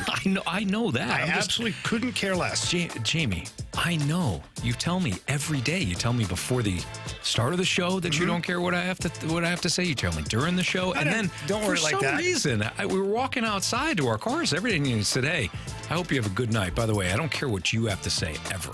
And I get in my car, I go, I don't know why he's got to tell me that every time, but That's why he didn't show up on Friday. Yeah, I didn't show up. I'm like, you know what? I'm going to just avoid this for one day. And we didn't have to hear him. So exactly, there you go. Amen. A lot of listeners are probably like, yeah, thankfully. But Jamie, I'm just expressing my opinion on this. I think that's an overreaction with the Mets. Well, once again, I don't care. Okay. The Dodgers. But why would you hang on to all of those? Like, why would you not? Tell me why you wouldn't. Because you got rid of Scherzer. Yeah. Verlander's, okay, let's just say Verlander's next to go. Why are you hanging on to all the other pieces then? Because they don't match up with your other long-term guys like Lindor and Flock of Seagulls at first base, who's now on a tear, and Nimmo, and who's the other mediocre outfielder that they love to That's what I'm saying. Well, you shouldn't have signed these guys on long-term deals. No kidding, Anthony. That's why I said the Mets don't have a clue what they're doing. Okay. You and I can agree on that. But Verlander and Scherzer aren't in the same category contract-wise as Lindor and Alonso. Next one. Which trade was your favorite made over the weekend? So maybe not the best trade, but your favorite trade. Jordan Hicks. Jordan Hicks to Toronto. I thought it would have been dumb to keep Jordan Hicks. Why? His value was, over the last 2 years, his value has never been higher. Why would you keep him and not get prospects in return? So they did. They traded him. I was waiting for that contract, that multi-year contract extension to be announced. Katie Woo, John Denton, Derek Wool. I was waiting for it. And the first thing that came about was Jordan Hicks to the Blue Jays. So that's my favorite. I think it was smart. Yeah, it was a good, smart trade. My favorite was Montgomery and Stratton to the Rangers. I feel like the hidden gem here is the wily little infielder that they got in return. You mean the perfect Cardinal? Yeah. I mean, everybody's talking very highly about this young man. And yeah, you got some arms back, or you got an arm back in the deal, but you also got this infielder. I feel what it's done here is it's given Mo the opportunity to move on from a middle infielder of some capacity if he chooses to. So I liked it. Which team set themselves up for future success? So I guess we're looking at the sellers of the deadline. I actually think there's a buyer that set themselves up for future success. Okay. I think it's the Rays. I think adding Aaron Savali, who's got 2 more years left to control, he's going to be in the middle of their rotation for the next 2 years. So I'll say the Rays. Yeah, but I feel like the Rays were already set up. Like, there's not much change there. One player added, yes, it helps them tremendously, but the rest of the roster was already the same. So I don't know if there's enough. For me, I don't know if there was enough done there to say that they weren't like, oh, they moved in a different direction or in the right direction. I don't know. I'm trying to think of some of the other trades that went on really quickly. In theory, you'd think the Cardinals did a pretty good job here. But that's only in theory because it's all about prospects and potential. So I'm always very cautious when it comes to that. The P words, Anthony. Prospect, potential. People. Projection. Yeah. You say people or people? We know where he's both headed. apply. Both. Okay. Yeah. We know. Final one here on a scale of 1 to 10. How successful were the moves made by the Cardinals? Without knowing what these guys are going to be in return, that's tough. You can't really go too high or too low. I think that just trading Jordan Hicks, also packaging Stratton with Montgomery to get, the prospects you did in return there. I think the Cardinals thus far in those two deals have done very good. Scale 1 to 10, I'll give them a 7. That's right where I'm at. 7 is you didn't lose players to free agency. You maximized as much as you could guys that would not be in a Cardinals uniform next year. It's a 7 with an asterisk right now because I want to see what else Mo does. Yeah. If that's it, then it's going to drop to a 5 for Like me. a soft 7. Yeah. Soft 7. Soft 7. I want to make it a really good hard 7 Yeah. by the end of this. Yeah, for sure. But Yeah. look at it's Hard 7, solid. Hey, it's in Mo's hands now. Yeah, very true. I'd love it to be a 10, but, Who wouldn't, Sometimes it's a unicorn. That's asking for almost too much sometimes, though. yeah. There's always something, gotta be there's always careful. something Right. behind it. You have Yeah. to be careful. It's a really good point by you guys. Jamie's got a strong take coming up about the Cardinals this season and how they've handled things overall. That's next on 101 ESPN.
here to try to help the team win, and I'm here to help the Cardinals win while I'm here, and I'm going to compete the best I can right now. And whatever happens, happens. It's hard for me to sit here and speak on some of these things. The Cardinals, those guys are smart up there, and I think they're looking at every way to make this team better. And that's just kind of how I see it. John Mozeliak has released a statement on the Nolan Arenado trade rumors. He said, I have stated we are not trading him. We have not asked him to waive his no-trade clause. At this time, we are working on building for future success. That's good news for Cardinal Nation. Oh, for God's sake. Okay, so you heard a lot of voices there. Nolan Arenado was first in that, and then you heard Jimmy the Cat Hayes on Bally Sports Midwest reading off John Mozeliak's comments about Nolan Arenado, because don't forget, last week we had talked about the LA Times report about the Dodgers calling the Cardinals and whether or not there was some trade interest in Nolan Arenado. You also heard Chip Carey from Bally Sports Midwest and the one and only Janet at the end there. Jamie, you've got some strong takes on the Cardinals from like the 500-foot viewpoint of this season and just the way they've handled things. And you gave Marsh and I a little taste of that. But as a business owner and somebody that has to understand the inner workings of working with employees, working with essentially customers, that's what we are as fans, how important it is to speak to everybody and make sure everybody's on the same page and make really good decisions. You feel as though the Cardinals have erred in a lot of ways in that regard. Yeah, you can completely see that this is a franchise that's not accustomed to losing or to having any kind of drama surrounding the team. They don't know how to handle it. They were not equipped to take care of the Wilson Contreras thing when that all kind of reared its ugly head. The Tyler O'Neill thing, I don't read into it as much as some people do. Maybe all he should have kept it behind closed doors. Maybe he'd said it a million times before, and now it needed to get out there. Either way, it ended up just being a bit of a brush fire because it was so out of character for the Cardinals. But the one that really gets me is the handling of this Nolan Arenado thing. Like, if I'm a business owner or a coach or a GM, whatever you are, okay, you're a leader of a certain group. If you're one of the best producers for that company or the best players for that team, do you want to go to work every day doubting what your value is for that club? Of course not, no. So my job as a business owner and as a coach or a manager is to make sure that the guys that I need the most know exactly where they stand. Not just like on the field, but within the franchise. So the big picture of how important you are to the entire franchise, how important you are to the ticket sales, how important you are to the concession stands. Because without you, a lot of these people maybe don't come and watch us play, and that means money gone out the door. So that's a business side of it. And if it's just any walk of life, if you feel underappreciated and you know you're a top performer, you're going to start to get pissed off. And so I thought that it was handled really poorly by the Cardinals. If I'm John Mozeliak, the moment that article hit the LA Times, that night, I'm calling an impromptu presser and saying, Nolan Arenado's not going anywhere. I don't know what this report is, but Nolan Arenado's a pillar on this franchise, and we're building around him. We feel like we've let him down a little bit because we have a team that did not perform to what we thought it could. So I can guarantee you that we're going to be putting a better product on the field along with Nolan Arenado in the future. That player chose to stay here and not opt out. He showed loyalty to this franchise. This franchise now is returning that loyalty to him. Yeah, well said. Boom, done. Now what? The fire has been extinguished. And then you don't have one of the game's best players ever having to circle back. Yeah, I know, Siri. It was disgusting. Having to circle back and talk to the media. Right. Like, can you imagine what Nolan, you could hear it in his voice. Uncertainty and maybe frustration. And, like, he knows he has the ultimate power because he has a no-trade clause, but how do you feel not knowing? Yeah. Like, forget that. If I'm Mo, not only am I doing the impromptu presser, I'm going right down to the clubhouse and I'm talking to Nolan Arenado and say, that's crap. I ain't trading you. You're not going anywhere. They can write whatever they want. I'm not trading you. Yeah. Yeah. A leader of men, a leader of companies, a leader of industry they get ahead of these things. Yeah. They get ahead of it, and they show that this is the reason why I am a leader. Because I'm willing to put myself out there for you. Because I know what you do for me and my company or my team. I'm willing to reciprocate that to you. Yeah, well said. I got a thought here, but I want to add to what you said, Jamie. I thought just well said overall.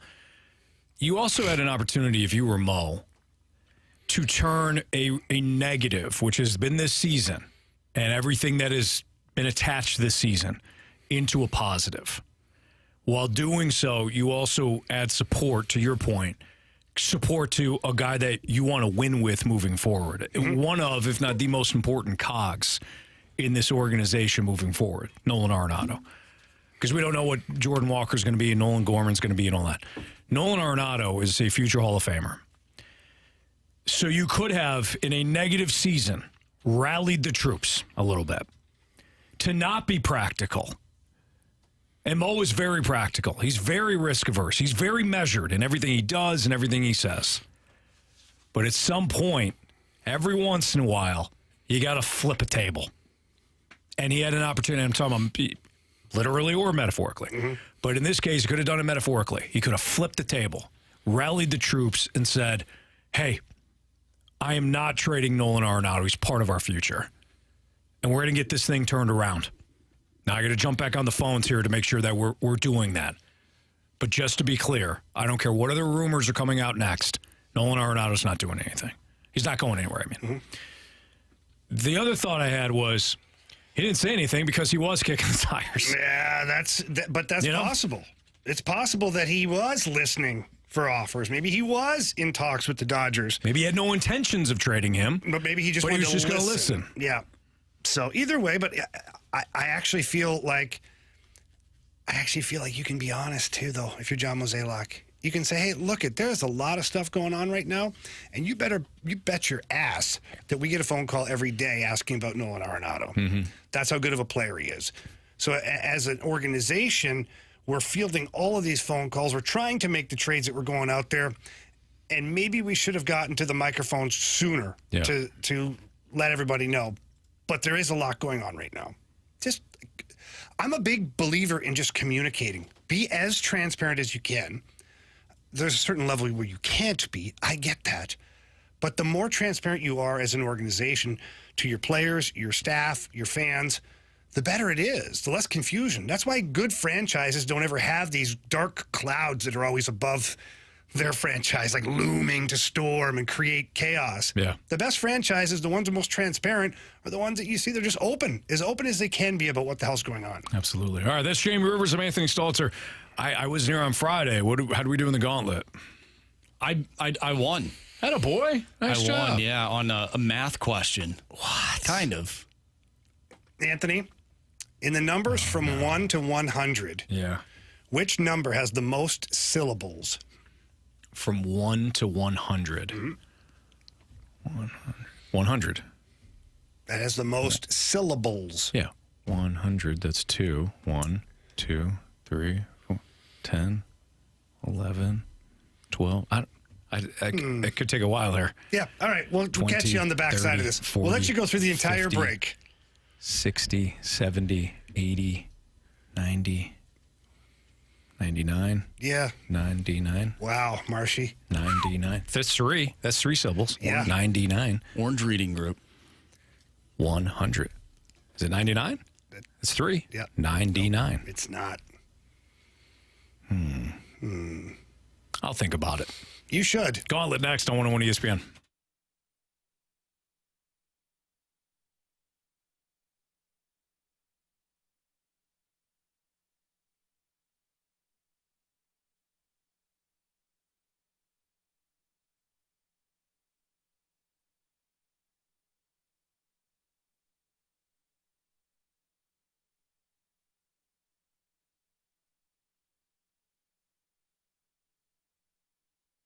If you're in the market right now looking for replacement windows, you have got to call Window World, the preferred window of your St. Louis Blues. Window World windows are one of the 2 windows with the Good Housekeeping seal of approval.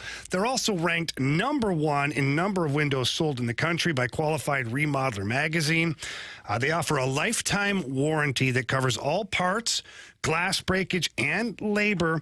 But they also provide you with an incredible window, a window that has a double strength glass that's just not commonly found in replacement windows.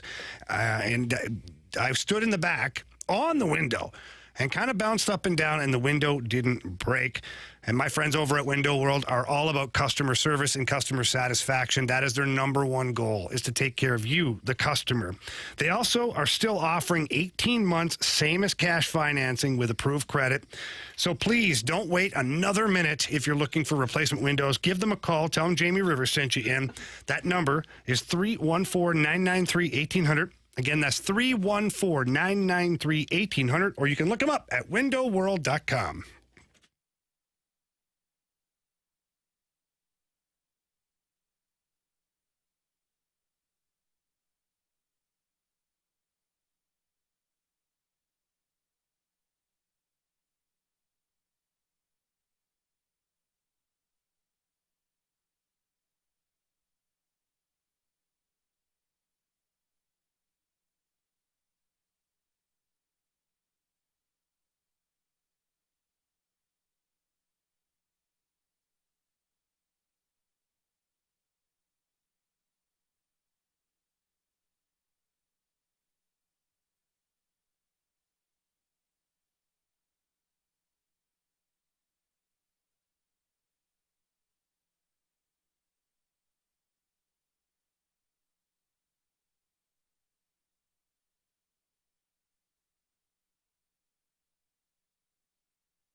Warriors, 4 categories, 1 challenger.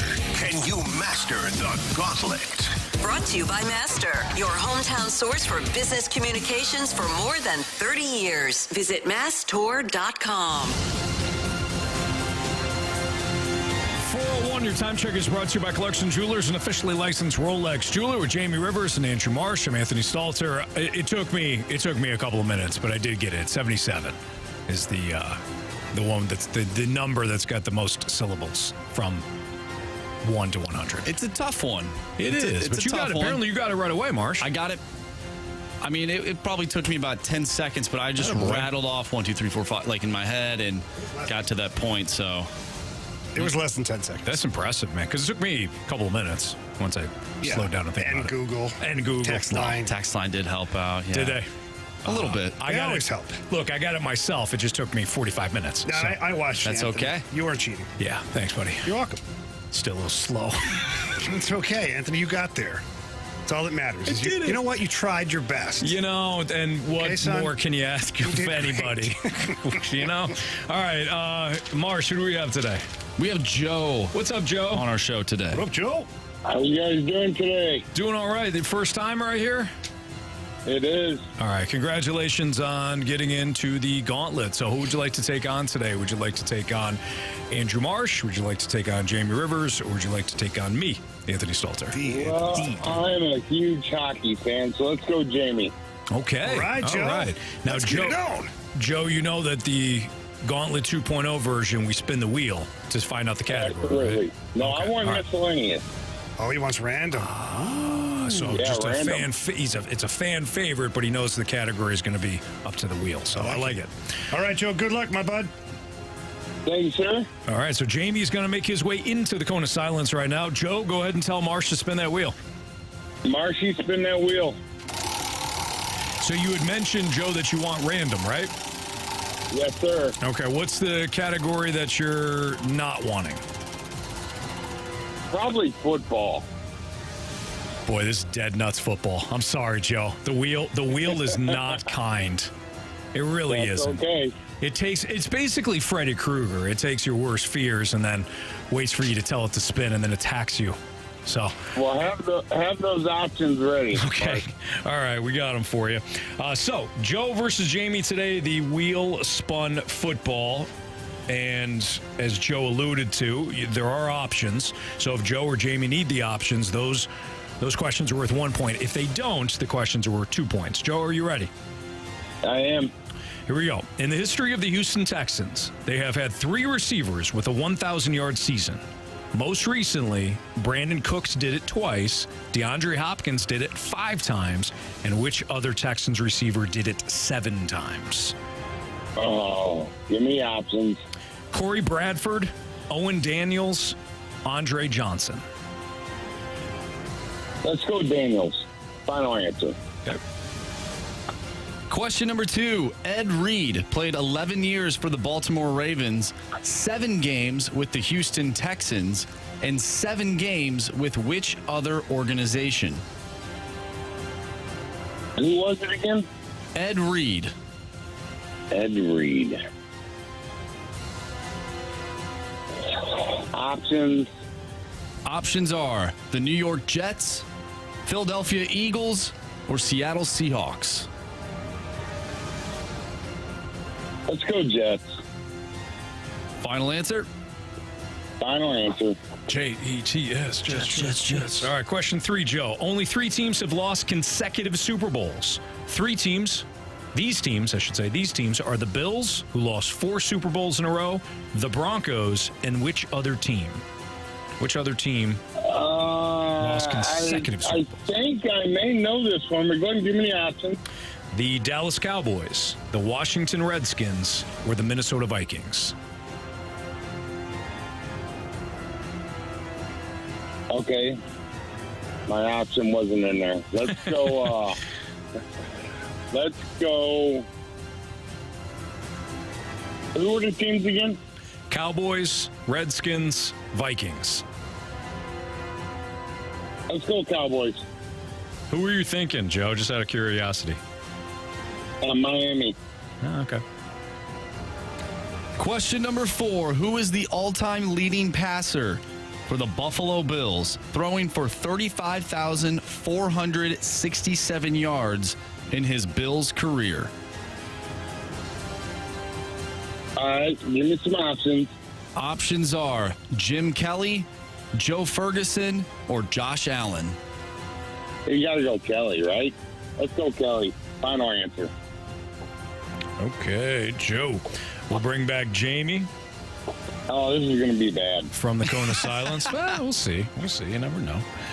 Jamie's making his way back in. He had a very lonely cone of silence today. Yeah. Mike Ryder's on vacation. Grant left. Grant no left. Mike Ryder. Mm-hmm. What the heck is going on around here? All right, Jamie. Yeah. Are you ready? I have no idea. Marshy?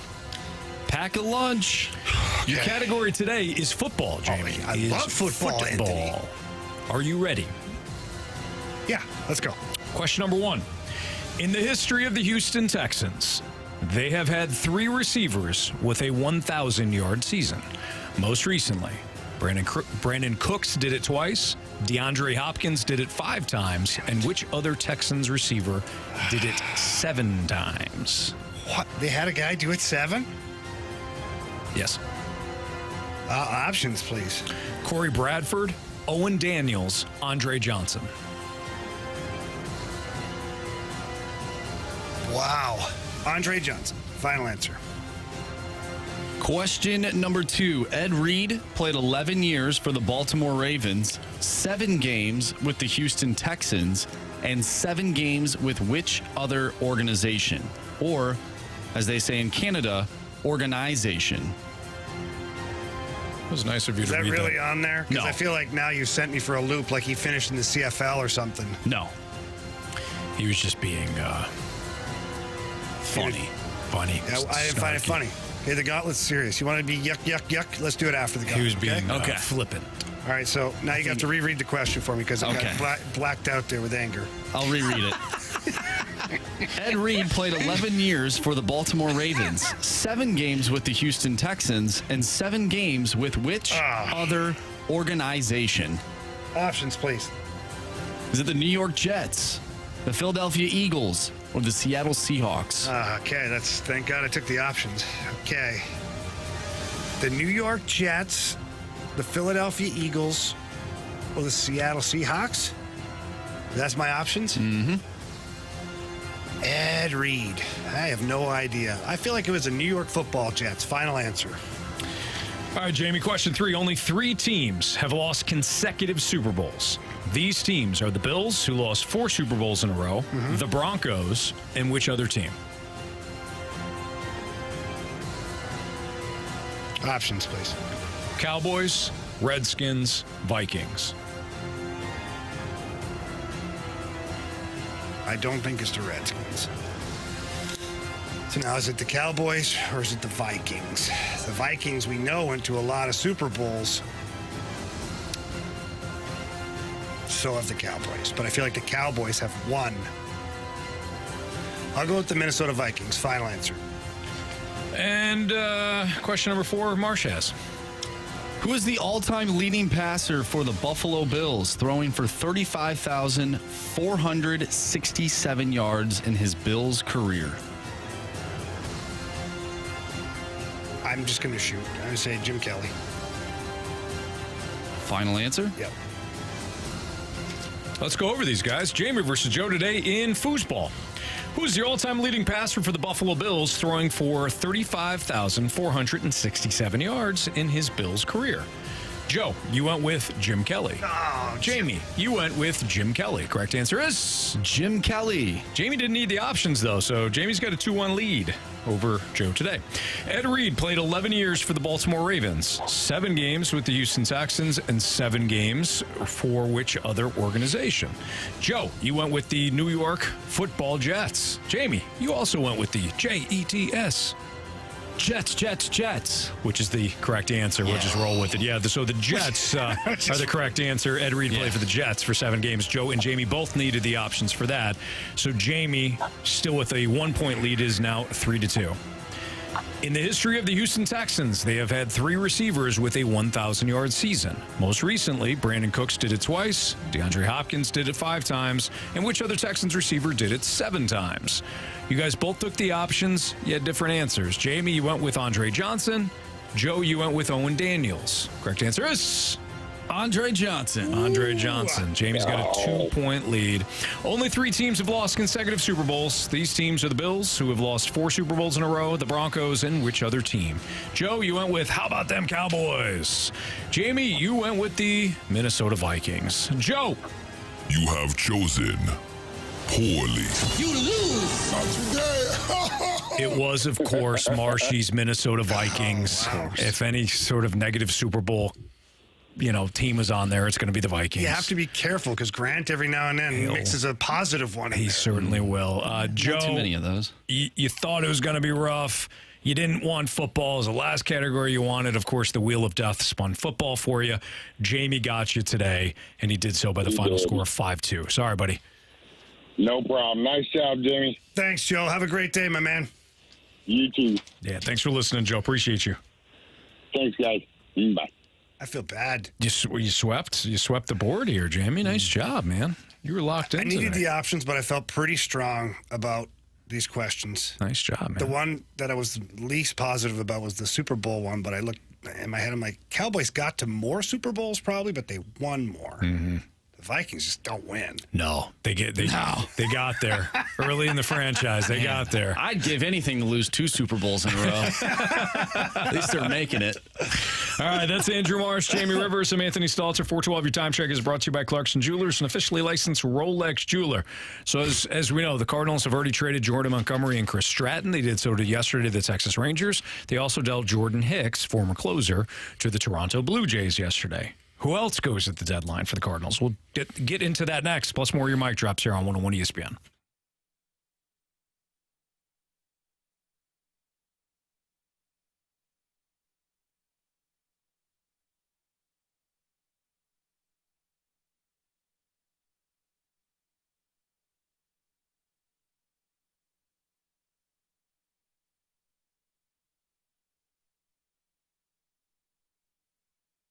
Selling your home is a big deal, and it can be extremely stressful at the same time. And maybe you're about to sell your home, or maybe you have a sign in the yard that's still sitting there. You haven't sold your home yet. It's not the time to trust just an average agent. You have to trust the best, and the best is Gloria Liu with Your Home Sold Guaranteed Realty. Here's a couple reasons why. Gloria already has the buyers. What does that mean? It means she has a database with thousands of ready buyers, and these buyers certainly create more traffic for your listing, higher demand, and at the end of the day, hopefully more money for you. Gloria also has mastered the home selling process with options for every seller. The one that I like the most is her guaranteed sales. And what that means is Gloria will sell your home at the agreed upon price, or she will buy it herself, and she guarantees that in handwriting. So if you're stressed out about selling your home, or your home is sitting on the market right now and you can't get it sold, take 2 seconds here and write down this phone number, 314-325-6888. That's Gloria Liu's number. Tell her Jamie Rivers sent you. Again, it's 314-325-6888, or visit GloriaHasTheBuyers.com. Conditions do apply. Gloria and the seller must agree on the price and possession date.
They can't just fix this with trades. And we know Mo's recent track record in free agency isn't the best. So I understand fan skepticism here.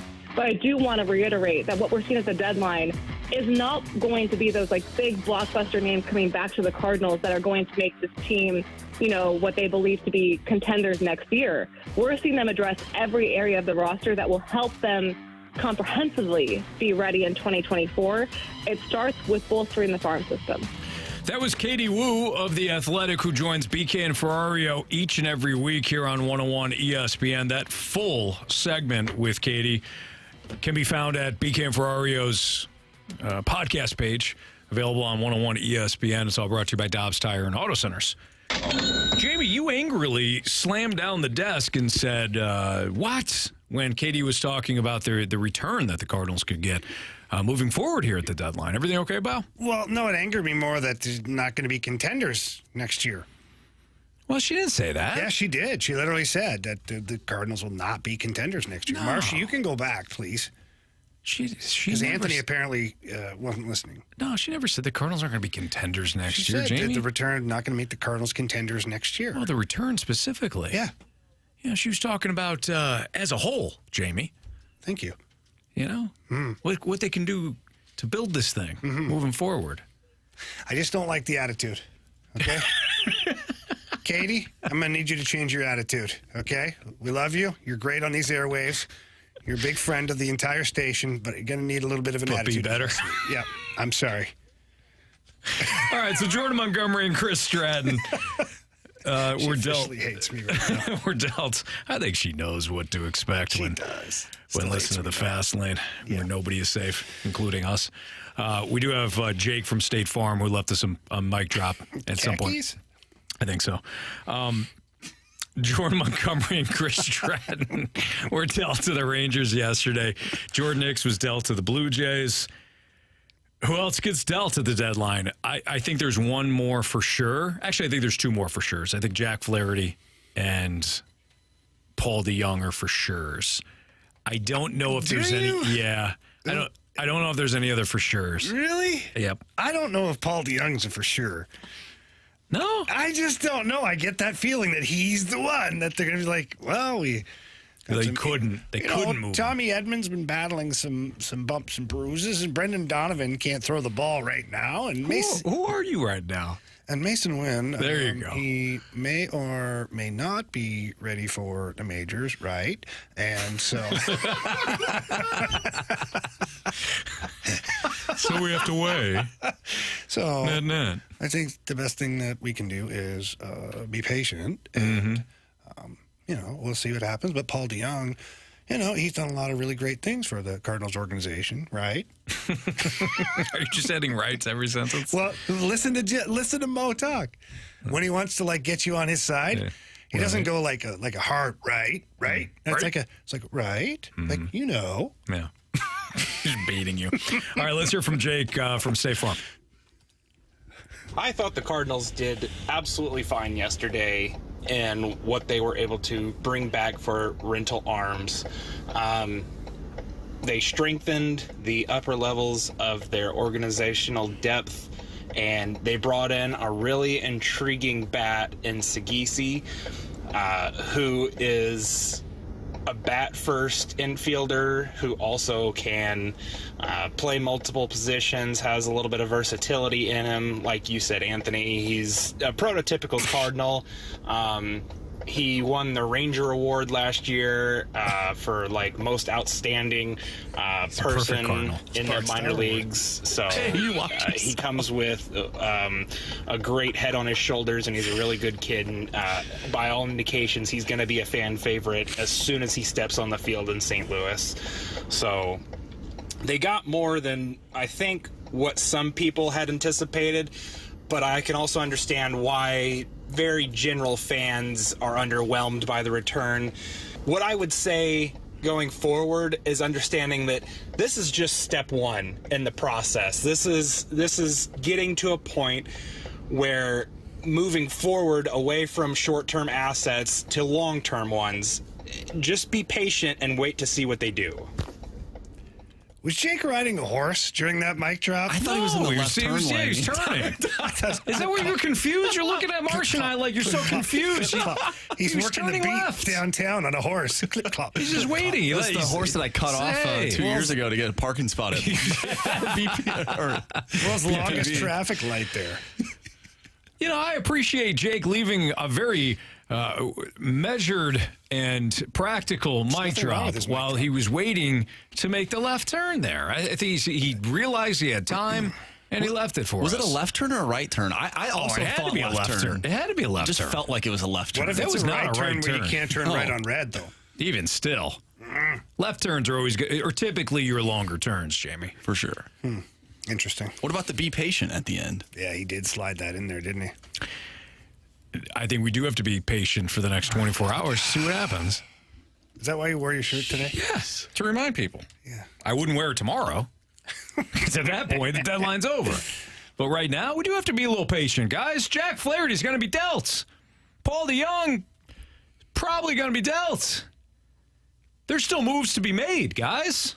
So Jake is actually an Amazon driver who pulled over. You go. Very responsible. And he had his flashers on. He had his flashers Thank you, Jake. Double tickers going there. Jamie wanted to absolutely sewer you. No, I didn't. Yet you, Jake, were smart and practical. I said, is he riding and a horse, safe. Anthony? How is that anything wrong with that? Why would he be riding a horse, Jamie? What's wrong with riding a horse? This isn't the 1870s. There's horses downtown, Anthony. What's wrong with riding a horse? What's your problem? He's not riding a horse. What if he was? What would you? What's the big deal? First of all, my version of Jake, he was on a horse. Okay. Where? You know, where would he be riding a horse? On his property. He's got a lot of money, Jake. Riding along, thinking about the Cardinals, listening to the old fast lane. Yeah. He's just, he's got his best Yellowstone hat on. He's got a stable of horses.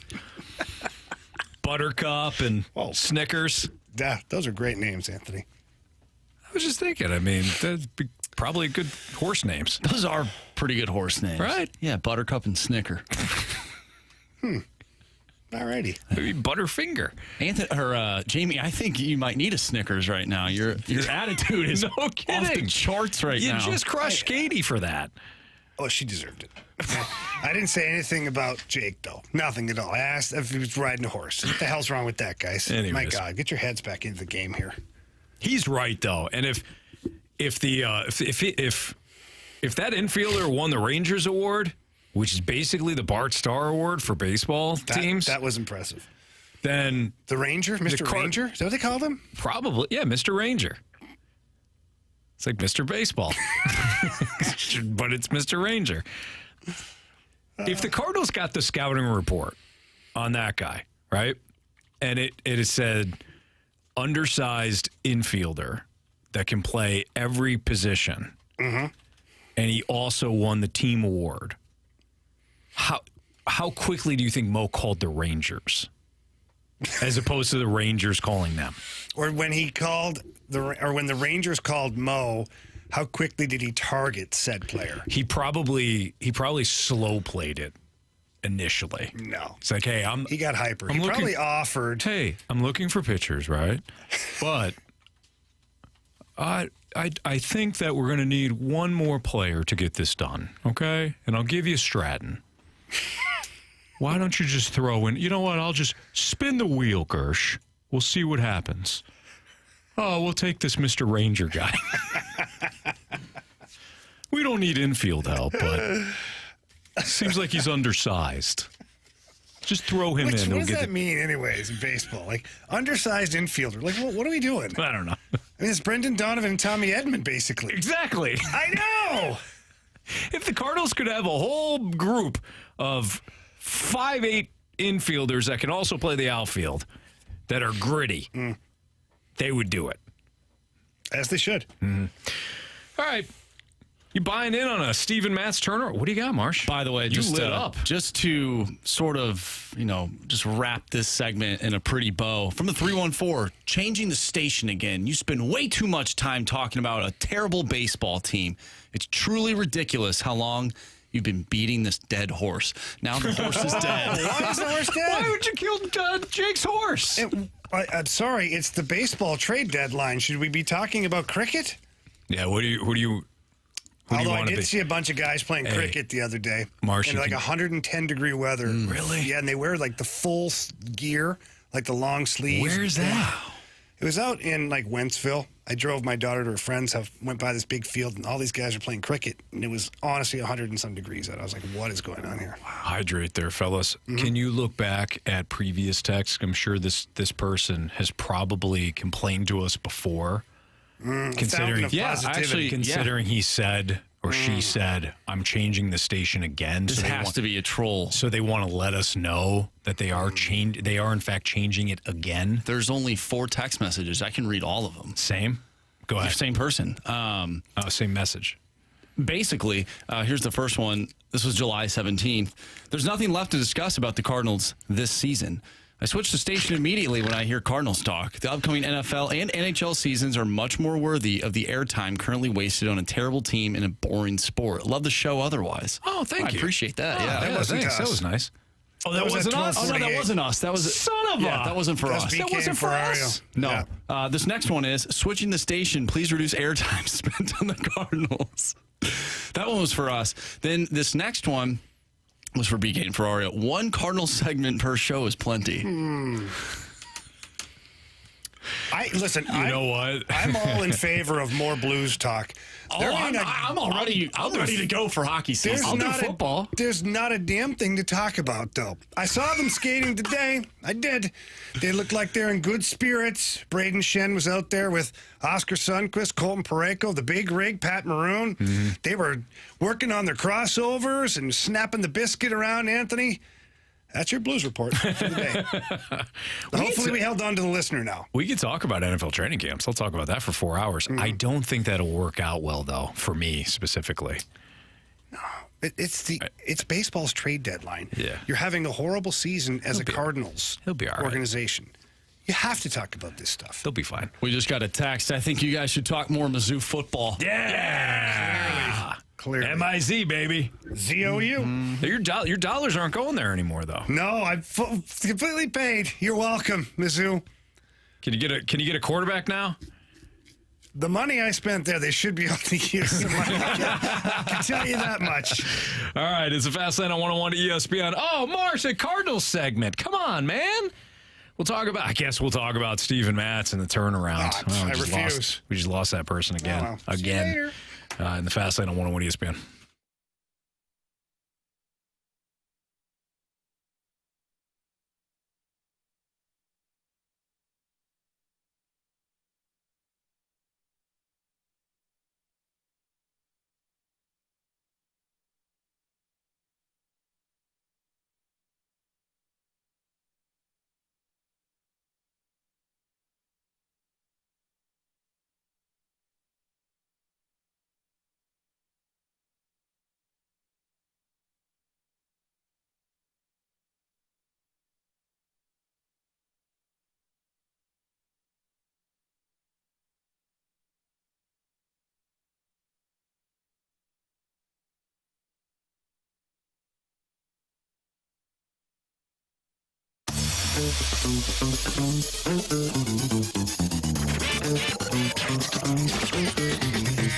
Happy summer from Londoff Chevrolet. For over 80 years, the Londoff family has been providing the best prices and award-winning service in St. Louis. And I can tell you this, at Johnny Londoff Chevrolet, buying a car, it's more than just a price tag. It's about the entire experience. The Londoff family wants you to absolutely love buying a vehicle from Londoff Chevrolet. Whether it's a brand new vehicle or a pre-owned vehicle, doesn't matter. They want to make you a customer for life. They want to treat you like family. And that's what it's all about. And I can tell you this from my own personal experience. I've been a customer for over 20 years and a friend of the family as well. And it's super easy. Whether I go into either location, whether it's the Londoff Autoplex in St. Peters or the original Londoff Chevrolet out there in Florissant, Missouri, or if I visit them online. I did that for my last vehicle. Went online, got pre-qualified, set up a test drive, got to the lot. They had it ready for me. It was amazing. I loved it. And the best thing that they do is they always want to make sure you're taking care of your vehicle too. And they have state-of-the-art service centers at both locations. And as I'm driving off the lot, right before, they're like, hey, let's schedule your first oil change. Let's make sure you keep this vehicle in great shape. And I loved it because that just shows me that they care. So please visit either location. Tell them Jamie Rivers sent you in, or visit them online at Londoff.com or LondoffAutoplex.com. Are you kidding me? Johnny Londoff Chevrolet.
ESPN Sports Center.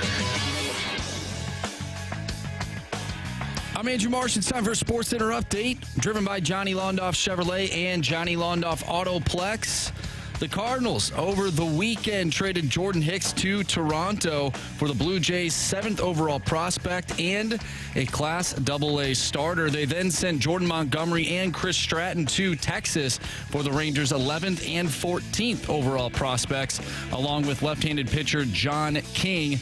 All in all, they had 4 pitchers. They acquired 4 pitchers and 1 infielder. We've been talking Cardinals baseball all day long, and if you missed any of that, make sure you go to 101ESPN.com, or you can find the 101 mobile app, download it. It's all brought to you by Dobbs Tires and Auto Centers. The Cards did lose 3 of 4 to the Cubs over the weekend. They are off tonight, but they will take on the Minnesota Twins tomorrow, 6:45, first pitch. Steven Matz, he's made quite the turnaround in the second half. Are you buying in on the Steven Matz turnaround? That's all coming your way next right here in the Fast Lane. I'm Andrew Marsh, and the Sports Center update is driven by Johnny Londoff. Find new roads and shop 24/7 at Londoff.com and LondoffAutoplex.com. Are you kidding me?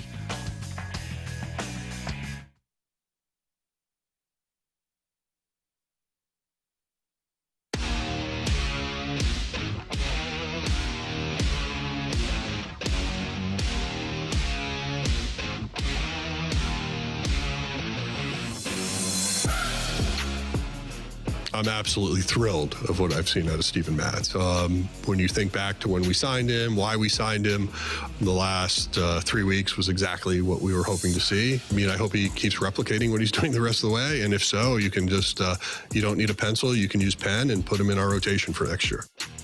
Oh, he was dying to say that, wasn't he, guys? I would be too if I signed a guy to $44 million and up until this point he hadn't deserved it. And you have one guy right now. I would be celebrating Steven Matz if I was John Mozeliak. Yeah, you're right. I don't blame him. Steven Matz threw 6 scoreless innings in a second straight start on Sunday as the Cardinals beat the Cubs 3-0. They avoided the sweep, guys. Yikes. Matz has 2 years left on that 4-year, $44 million deal, so he's not going to be traded. The Cardinals need him to be in the starting rotation next year, and as Mo said, yeah, you could just go ahead and, get rid of the pencil. You could just pen him in for next year. Mm-hmm. Done a great job. Since his return into the rotation, he's posted a 1.69 ERA, a 27-5 strikeout to walk ratio in his last 5 starts. He has been excellent. If Steven Matz is your 4, maybe even 5, depending on how well you do at the deadline and in the offseason, great. You got no problem with that. If he's a back-end starter next year for you and he's posting these numbers, you'd be thrilled with that. But you got 2 guys now. Yeah. One, I'm very happy for Steven Matz. I don't enjoy when athletes underperform, especially when they're given a good chunk of change and especially a new team to where you go there and you're not able to show Cardinal Nation what you can do because, one, you started off injured and then things just didn't go the way you wanted them to start this season. Mm-hmm. So to go over his last 5 starts, which is, since returning from the bullpen, he's been really, really good. He had the one little bleep, we'll call it, 4 runs against Washington, but apart from that's the only run scored. Yeah. That's it. 4 runs against Washington and 1 against the Cubs. Sorry, my bad. How could you, Jamie? So it's great, though. It is great. He's not great. It's great that he's performing to this level. This is what you wanted from Steven Matz. This is what you need from Steven Matz moving forward. And he looks like a different guy out there. He's confident on the bump. He used to have that look of almost like hoping he was going to hit the strike zone. Now he's commanding it very well. I just like what I'm seeing out of Steven Matz, and the Cardinals desperately need that from him. And what I also like the last 2 starts from Steven Matz, he went 6 innings. Mm-hmm. I mean, you got to have that. Yeah. You got to have at least 3 guys that could be innings munchers for you. Mm-hmm. And the 3 guys that you have right now, because you got Flaherty still, but, Waino, it's to be determined where he ends up with his innings pitched. With Michaelis, I believe he's a 6-inning guy, and if Matz can be a 6-inning guy, at least you're headed in the right direction. And I know it sounds crazy we're talking about 6 innings when, guys used to pitch to complete games. I understand. So if you're sitting there and you're like, 6 innings, now we're celebrating that. I understand, but this is where we're at, man. Yeah, right. And you don't have an ace, so. No, you don't. If you're talking about an ace only going 6 innings, that's a problem. But you don't even have an ace right now. So you're left now with 3 spots in the starting rotation for next year. 1 should not go to Jake Woodford. 1 should not go to Dakota Hudson. They can't. If you want to try to eat things up for the rest of the year, fine. Yeah. The rest of this year, quite honestly, Method Liberatore comes up, Dakota Hudson, and Waino, and that rounds it. There you go. This is what we're rolling with for the rest of the season. For the rest of the season, we'll celebrate the victories, and the losses we'll just forget. Mm-hmm. Quite honestly. And maybe Dakota Hudson gets into a rhythm. Maybe he doesn't. Matthew Liberatore, maybe he starts to push through. He gets the innings that he needs. He gets the guaranteed starts, and we see some progression in the right direction. Or maybe now you start to give some spot starts to some of these other guys. Graceffo, McGreevy. Get them up there on a doubleheader day and let them pitch a game. Get their feet wet a little bit. Right. What, Anthony? You don't seem very positive about this. I'm wondering how they're going to piece this together. Anthony problem? Sees Steven Matz as their number 1 pitcher going into 2024. The Cardinals are 4-1 in his last 5 starts. What a bargain. He's an ace. What a bargain. This is who John Mozeliak thought he was signing this version of Steven Matz. Yeah, and this is what he did sign. It's not his fault that the rest of the wheels fell off everywhere else, too. I mean, it is Mo's fault. It's not Steven Matz's fault. No. I'm just wondering, I don't know. I just wonder how they're going to piece all this together. We got a lot of time to figure that out, including the rest of the trade deadline. So we'll see what they do. But, boy, you've got 3 spots in the rotation to fill, and you absolutely need an ace if you want to contend for next year. And aces, guys, I don't know if you know this. They are not available on Amazon. I checked. Oh, they are. They are? Oh, like pitching aces. Yeah. Yeah, no, they're not available there. Thank you. That's Jamie Rivers. I'm Anthony Stalter. We've got our Sports Six-Pack coming up. 314-399-9646 is the Air Comfort Service text line. At 101 ESPN STL is where you can find us on YouTube. So if you've got a question for us, send it to one of those spots, and we'll answer it next in our Sports Six-Pack here on 101 ESPN.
California. It's time for the Fast Lane to answer your sports questions. I want to ask you a bunch of questions, and I want to have them answered immediately. Asking me all these weird questions. Answer the question. Answer the question. Answer me! The Sports Six-Pack is refreshed by Maggie O'Brien's, your go-to Irish pub in St. Louis for over 42 years.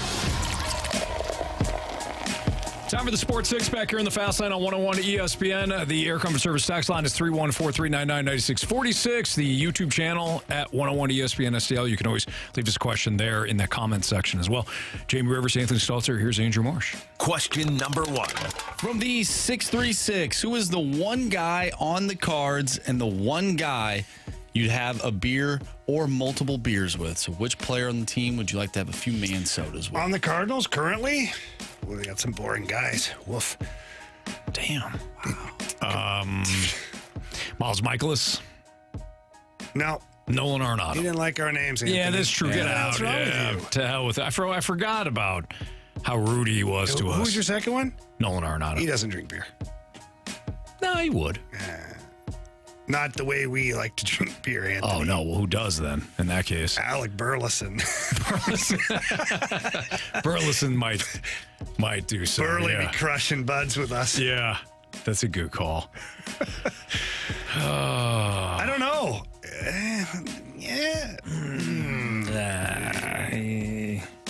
So many serious guys. Question 2, please. Contreras. Yeah. I would drink with Willie. Fun, yeah. Seems like he'd get you in a bar fight, though. That's all right. But he'd back you up. I think we'd be okay. He'd back us up for sure. So, yeah, we'll go there. All right. Question number 2. From the 618, who realistically do you think could wind up as our ace next year? And ace is in quotations. Steven Matz, baby. No, okay, so let me look at the free agents again. It's easy. It's Snell or it's Nola. Yeah. So this is where who do you think's going to get more money on the open market, Snell or Nola? Nola. So then I think the Cardinals target Snell.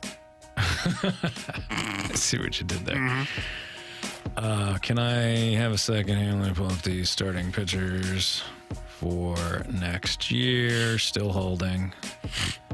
Oh, Shohei Ohtani. Oh, my God, Anthony. All right, so I'll just go through some of these. Shohei Ohtani, Clayton Kershaw, Hyun-Jin Ryu, Martin Perez. Would you take a flyer on Clayton Kershaw? Absolutely. He's not going to leave L.A., though. I doubt it. Julio Urias, Noah Syndergaard, Alex Wood, Zach Greinke, Carlos Carrasco, Nola, Giolito. Giolito would be... I'd be good with Giolito. I would be good with Sonny Gray. I don't think Sonny Gray would be an ace, but he'd be an ace for you. I would take a one-year flyer on Luis Severino, who got absolutely demolished last night, but at one point he was an ace, and he's still relatively young. That'd be one guy I'd take a one-year flyer on. Kyle Gibson, he's a St. Louis guy. Or I think he's married to, I think his wife's from St. Louis, maybe. Gibby, what's the season like this year? It's okay. Yeah, it's been good. So there's a guy that I would bring in for sure. Good quality guy. You know, not that he has a whole lot left in the tank, but he could be your 4 or 5. Okay, so I'm gonna step over the ace question for a second. Just pitchers that I would be interested in. Not necessarily aces, okay? In fact, I don't know if most of them are. But your aces are, like Jamie said, Aaron Nola, Blake Snell, Lucas Giolito. I'd be interested in a one-year bounce back for Luis Severino. I'd be interested in a 2-year deal for Kenta Maeda, who's been outstanding since earlier this year when he got hurt. So he got hurt, he came back, he's been excellent in his last 6 or 7 starts. So I'd be interested in like Kenta Maeda for 2 years.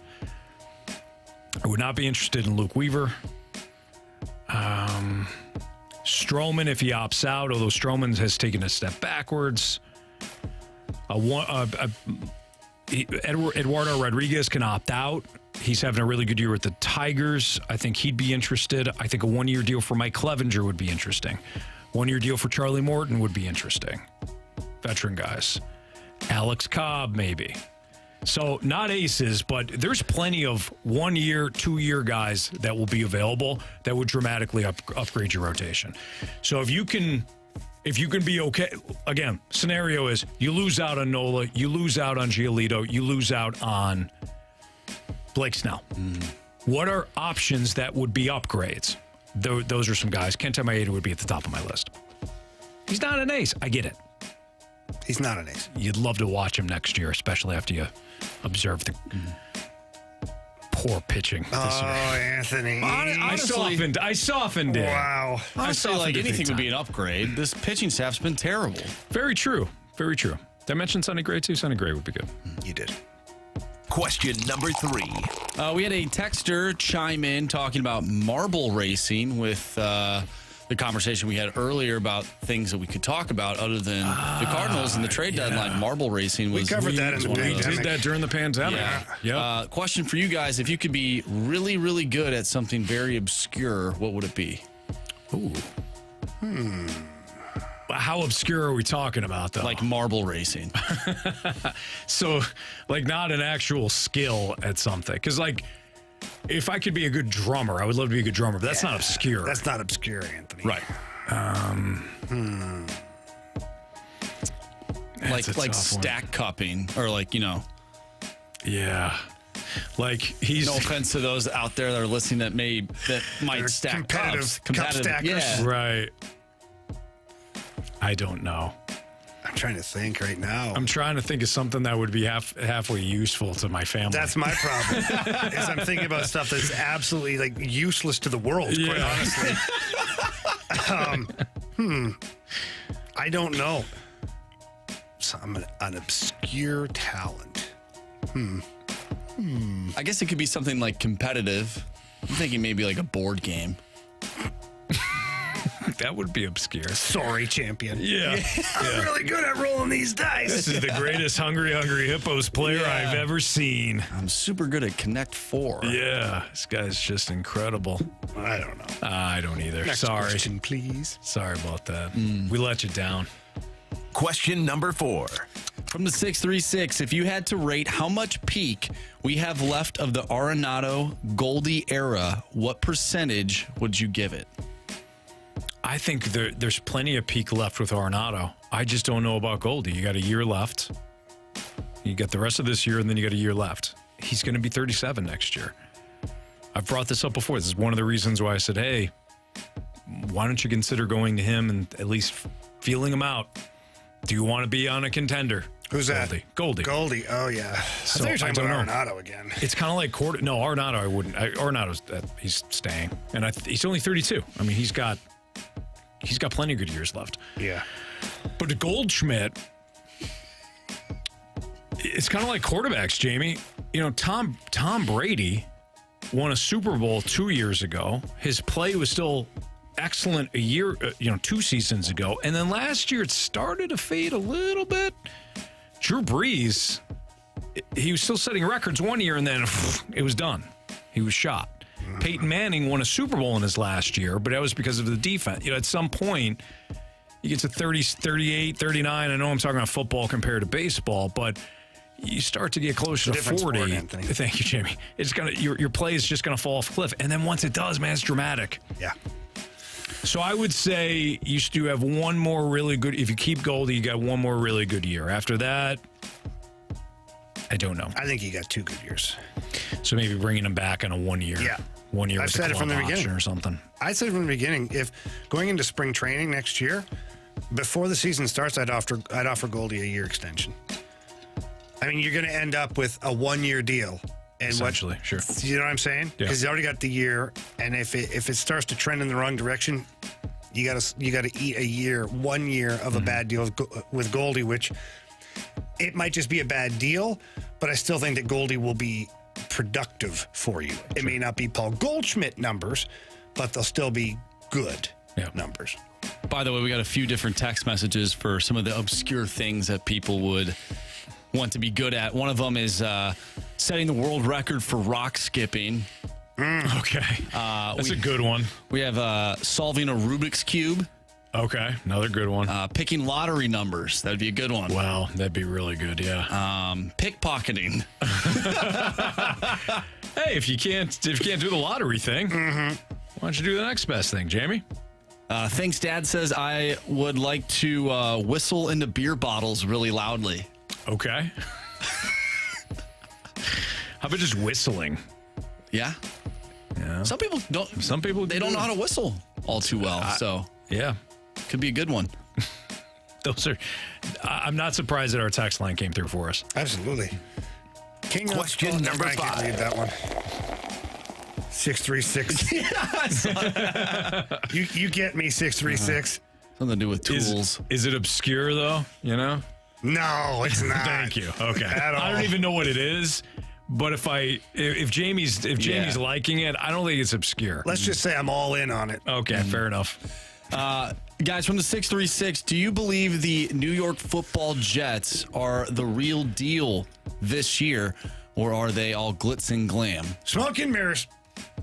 They're my smoke and mirrors this team this year. I'm going to say smoke and mirrors too. Wow. Come to the dark side, Anthony. Their offensive line isn't great. They got to stay healthy, which is every team, of course. But I've said this dating back to last year. I didn't think Aaron Rodgers played well last year. And everybody blamed the receivers, including him.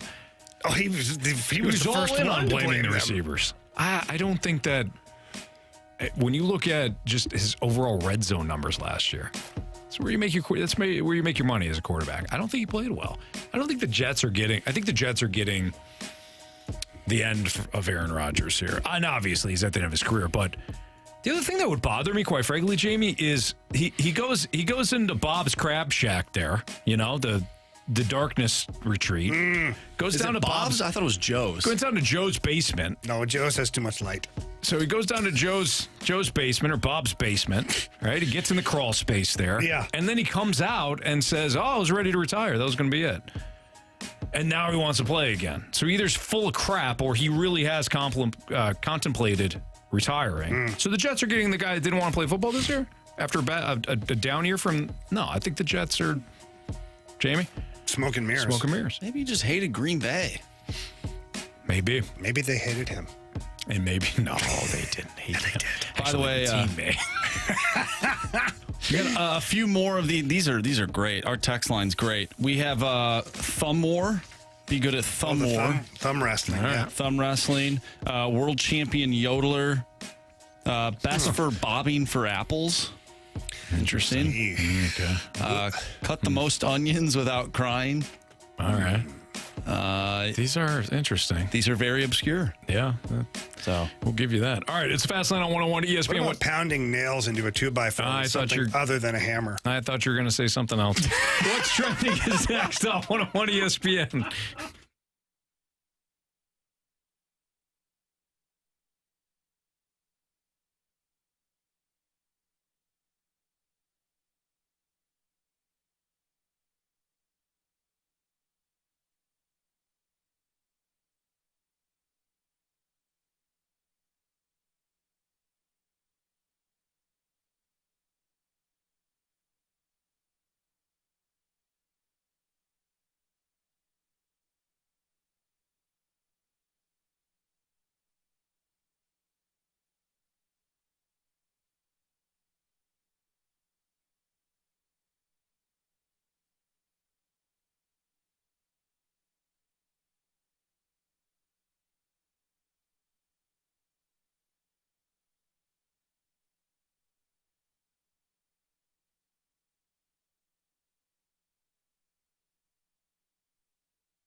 Jamie Rivers, Anthony Stalter, our guy Stewie's on the line right now. And Stewie, I know when you're talking about purchasing a home, speed is important, especially when you want to get it closed, you want to get the deal done, and you want to get the house of your dreams. So what can we do for our listeners when it comes to speed? Anthony, listen, this is a big factor when someone's trying to sell a house. They go through other lenders. The lenders say, hey, it's going to take us 30 days or 3 weeks to get the loan approval. The sellers right now are worried about the school district starting school in August. I got to be in and out of my house. I can't wait 3 weeks to find out that the loan's not going to get done. And also I'm stuck trying to sell my house, and I'm trying to buy a house. So it screws up the whole system. With us, you can close in as quick as 10 days. As a matter of fact, we just closed an ESPN listener in 9 days. They submitted the contract. Their bid was lower than the highest bid, but we can get it done in 9 days. The seller took the contract. So if you can get it that quick, I'm taking your offer. Don't care about the extra couple grand. I need to be in and out. We closed it in 9 days. Everybody's happy. That's what speed's all about right there. And I challenge you right now to call our guy Stewie as fast as you can if you're having any troubles with the purchase of a home or debt consolidation, credit card debt. Stewie's our guy. He needs to be your guy, and it's really easy. Just call him at 314-324-4440. Again, that number is 314-324-4440. If they can't remember that, Anthony, what can they do? You can always Google the bagel loan. Thanks, Stewie. Have a good one, guys.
What's trending in the world of sports? The Fast Lane has you covered. What's trending now? Brought to you by Goodwill. Donate to Goodwill and get a half-price Cardinals ticket voucher.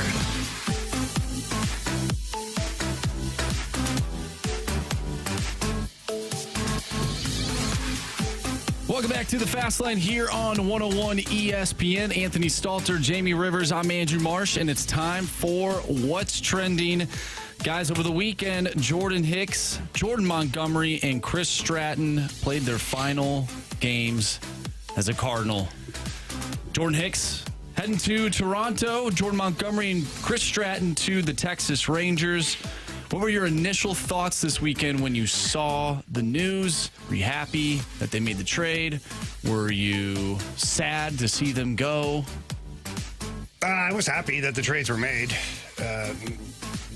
Not necessarily happy to see guys go, although I'm not emotionally attached to any of them. I think they're good players and whatnot, but I was more puzzled by them being traded like in the middle of the game, and how like Monty had to leave the dugout, and then like Hicks was nowhere to be found. Like, why? Like in the NHL, you're no longer wanted. Get out. No, but once you have your deal done, the deal's done. Yeah. Like you could hold off. If I'm Mo, I'm like, hey, we're in the middle of the second inning here right now. We got a deal, right? Okay, great. When the game's over, give us a chance to tell our players before we release it to the media. Right.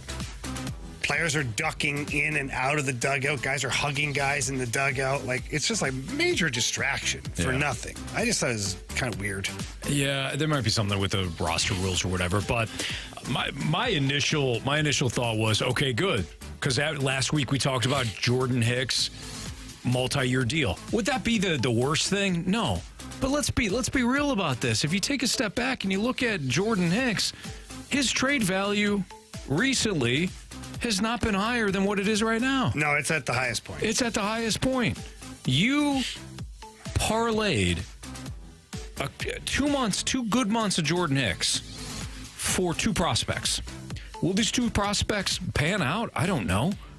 But to keep Jordan Hicks would have been incredibly stupid, in my opinion. He's got 100-mile-per-hour fastball, as we know. He don't miss a lot of bats, though. Ball comes off the bats, with a lot of heat to it. He still walks too many guys. He had a really good 2 months. Maybe he'll be the missing piece for the Blue Jays, who lost Jordan Romano, their closer, to the IL recently. Okay, cool. Doesn't change the fact that the Cardinals had to trade him. I will say that after I read through some of the reports on the 2 players that they got, this Kloffenstein and Sem Roberson, the prospect out of the Netherlands, it seemed a little underwhelming. But the bottom line is they used Jordan Hicks, a rental, to get 2 prospects to put in their farm system. Great, excellent. As far as the Jordan Hicks deal and the Jordan Montgomery deal and Chris Stratton deal, it sounds like the return is really good. Roby, high-end pitcher, would have been the Rangers' top prospect had he not gotten hurt in June. Yes, that's a concern, but he's supposed to be back next month. Great. 21-year-old kid with plenty upside. And he already slid in ahead of I don't know if it was Graceffo or McGreevy. He already slid ahead of one of those guys in the prospect rankings. And then this Thomas Segisi, the infielder, sounds like the perfect Cardinal, like we talked about all day. Guy that can play every position. He's gritty. Mr. Ranger. Won some Mr. Ranger award. He did. I mean, he was born a Cardinal. Yes. So, cool. I'm great. I'm good with it. Now let's see what happens over the next 24 hours leading to the deadline. There's less than 24 hours now. Jeff Passan just tweeted out just a few minutes ago that the Milwaukee Brewers are acquiring Mark Canha from the New York Mets. A source confirms to ESPN. The Brewers are sending right-hander Justin Jarvis, who is at Double-A, back to the Mets. So the Mets get back a right-handed pitcher at the Double-A level for an outfielder. I wonder what the Cardinals could acquire with some of their outfielders. Yeah, that's a Brewers move. Somebody that is underperforming, that has an okay track record. He'll probably go there and hit 300 the rest of the year. Mark Canha is a fine player. He's fine. He's fine. He'll hit 7th or 8th. He's fine. They acquired Carlos Santana from the Pirates last week at some point. Another low guy that can develop for Milwaukee. Rowdy Tellez. He's hurt, so they bring in Santana. Rowdy Tellez has been really good. He was with the Blue Jays. He was fine with the Blue Jays. Been really good with the Brewers. Willie Adames, pretty good for the Rays. Great with the Brewers. This is what they do. They're smart. Mark Canha has been fine for the Mets. He'll probably be an absolute stud for the Brewers. I say that tongue in cheek, but he'll be fine. He'll be good. We always talk about, we just talked about it today, how we sort of wanted the front office to step up and, make comments before the whole Nolan Arenado ordeal. Sometimes when the front office or just ownership in general chimes in, it could be a bad thing, like with Jim Irsay and the Indianapolis Colts. What are your thoughts on that situation involving Jonathan Taylor? Well, it's an absolute disaster at this point. I mean, Jonathan Taylor's wanting a contract, right? Is this Anthony? Yeah. Yes. Or to be traded. He said he only asked to be traded following Jim Irsay's comments, which were negative or basically acting. I don't have the comments in front of me, but basically, Jonathan Taylor really didn't matter to him. So he says, okay, then trade me. And now there's talk about the Colts trying to put him on the IL, the long-term injured for his back. And Jonathan Taylor's like, I've never had a sore back, and I currently don't have a bad back. I can play. The NFLPA will get involved, and this will be absolutely. But this is Jim Irsay. This is a guy that has too much money, too much power, and too much access to bourbon. Come on. He says some dumb stuff, Anthony. The other thing I'm thinking about too, guys, is, and I hate to say it, but if you're an NFL team right now, why on earth would you invest a first or second round pick and running back right now? And I thought this beforehand, and I realized the Falcons just did this, but it's the Bijan era. Yeah, it certainly is. He'll be holding out in 2 years. Bad back. But yeah, right. But when it comes to running back, you know what I mean? Like, you're not willing to pay these guys. They know that. So they're holding out or holding in or wanting to be traded. It's a mess. Mm-hmm. This, to me, further, it's a reminder that why would you draft a running back in you could find running backs in the third or fourth round to be starters for you. Hell, you can find them in the seventh, undrafted guys. Chomping at the bit, dying to get in. Why would you invest a first round pick, second round pick if you're unwilling to pay them? Yeah. Which is stupid anyways, because running backs on their second contract, their first contract after the rookie year, usually don't pan out. It's a bad situation all the way around. But to me, this is the bigger situation. Is why is the owner getting out into the media talking about this? Yeah, I think what are we doing? You covered it with the bourbon thing. Yeah, I mean, what are we doing here? Come on. All right. That's what's professional. No doubt. That's what's trending here in the Fast Lane on 101 ESPN. So what are all these moves? What are the two moves? Not all these two moves for the Cardinals. What is it telling us about free agency for the Cardinals? I think a lot. That's next on 101 ESPN.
Guys, I'm super pumped up about the trades yesterday. We bolstered our minor league depth, read about these guys. They seem like great kids, and some of these pitchers could turn out to be 4, 5 starters. And what am I even saying anymore? This is depressing. I can't believe this.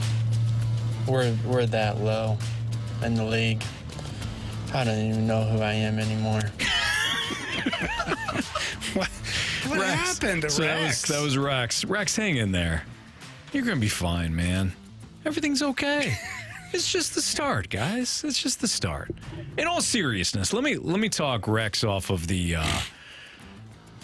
let me just talk to Rex. Anthony, you beat him in the Gauntlet last week. You ruined his whole week. Look what you did to this guy. That was him in the Gauntlet. You beat him.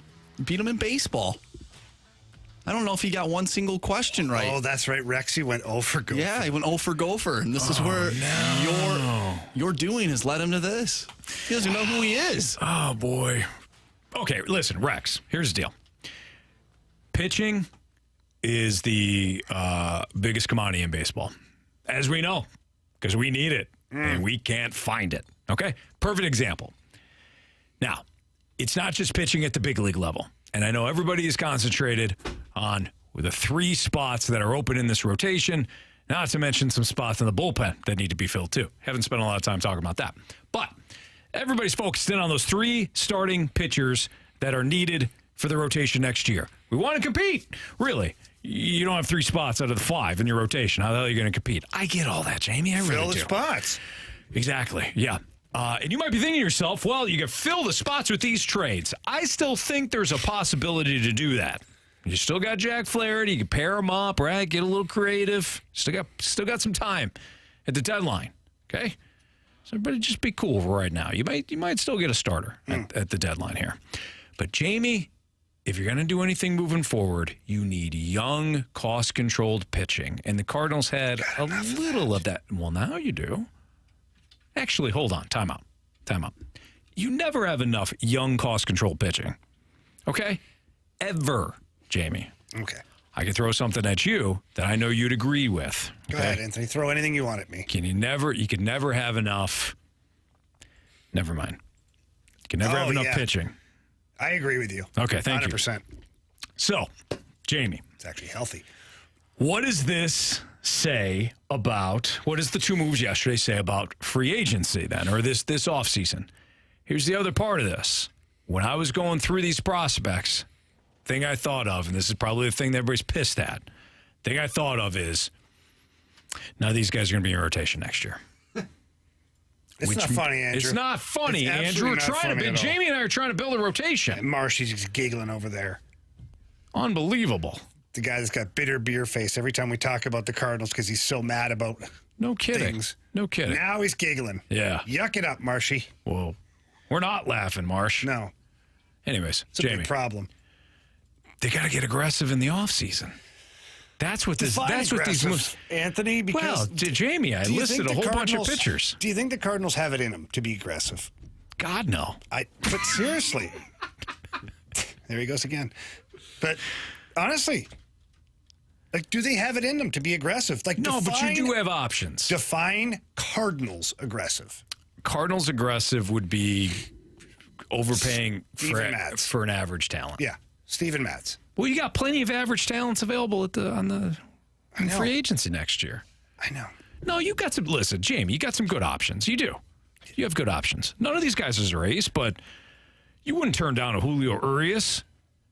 Would I turn him down? Even though he's not having a great year. Carlos Carrasco maybe on a bounce back. He's not having a good year either. Giolito, we'd all love to have. Nola, we'd all love. But Sonny Gray would be great. James Paxton, I didn't even mention James, but James Paxton's been good. 1 or 2 year deal for him. Mm-hmm. Let's see here. Kenta Maeda has been outstanding of late. I think he'd be great on 2 years. Stroman's value is decreasing a little bit. Maybe he opts out. Maybe you get him for 2 years. Can I interest you in Eduardo Rodriguez for a couple of years? Maybe a 1 year flyer on a Mike Clevenger or 1 year flyer on a Alex Cobb. You've got options. I didn't mention any aces. But you got options for next year, Jamie, and they're good options. Certainly better than what you had this year. Your attitude disgusts me. So I hope I talked you, Rex, into having a better day. And No, you Jamie, didn't. you too. You're welcome, St. Louis. For what? You're welcome. Mediocrity? This is what we're tired of. These guys aren't mediocre. Mediocrity. Why can't we just go get a big fish? Just once. Go get a big fish. Why not? Because that big fish he's going to have to play here, Jamie. What big fish has wanted to play here? An overpaid one. Yeah, Dexter Fowler? No, I'm talking about getting Aaron Nola. Jamie. You make him an offer. In all he seriousness. can't refuse. In all seriousness, when was the last time a big fish wanted to play here? It was Matt Holliday. Nolan Arenado. And Nolan Paul Arenado. Goldschmidt. And Paul Goldschmidt, Yeah. who were trades. Yeah, but Goldie re-upped. It was either stay in the cemetery that is Colorado or come to the Cardinals. Goldie re-upped. When is a free agent? And Nolan Arenado wanted to be here. Passed on opting out. There are clear indications that they wanted to be here. Was a trade. You discussed Goldschmidt was a trade. Hell, Matt Holliday was a trade. So when was the last big free agent that said, I want you, St. Louis? Tired of your The crap. only player, now this player, it was a while ago. I'm right. I don't like your attitude. Big name, but I don't know if his play at the time necessarily was a huge, like Corey Dickerson is not a big name, Marsh. Come on. I'm thinking of Carlos Beltran. Big name. Yeah. But at the time, when we picked him up, he wasn't the Carlos Beltran that we knew he used to be. You know what I'm saying? That was a 2-year deal. Yeah, Anthony. We're talking about not only willing to spend $200 million, but that $200 million player saying, I'm going to go to St. Louis as opposed to one of the coast. When was it? You passed on Max Scherzer. That was the last one I could think of that, he actually wanted to be here. And you told him to go chase himself. And I know what you need to hear. What? You win. Listen, Jamie, do you think you think I want to hear that I want to be right? I don't want to be right on this. Oh, you win. But you keep talking about Nola and Blake Snell. They got to want to be here. I choose to be optimistic. It's my fault. You're right, Anthony. Stop it with your gaslighting crap. I'm not. I'm just saying, I choose to be optimistic. Here. And you're right. I should be realistic, not optimistic. Anthony's just live a pessimistic. more miserable life. Thank you. Anthony, I'm going to throw a name out to you. The text line actually texted this in. It's a name that I think you might like. We haven't really talked about this player in quite some time. From the 314, I want Edwin Perez. Oh, right. Hey, Edwin Perez would be fantastic, would he not? They need to shore up that. He'd slide right into the closer spot. Yeah, the back half of that bullpen. Yeah. Jamie. What? I want Nola. Okay, I want Snell. You don't convince me at all now. No, you can't pivot like that. I want them. You made it clear that you want mid-tier pitchers. I don't want to. See, sometimes we get yelled at, right? We got yelled at for the Juan Soto. When the Juan Soto deal didn't happen, who got the blame? We did. Actually, you blamed the listeners. Until I turned it on the listeners. They didn't believe enough. They didn't. Yeah. I think that's obvious. But they blamed us. They blamed us because we got there. We got St. Louis's hopes up. What happened with Matthew Tkachuk?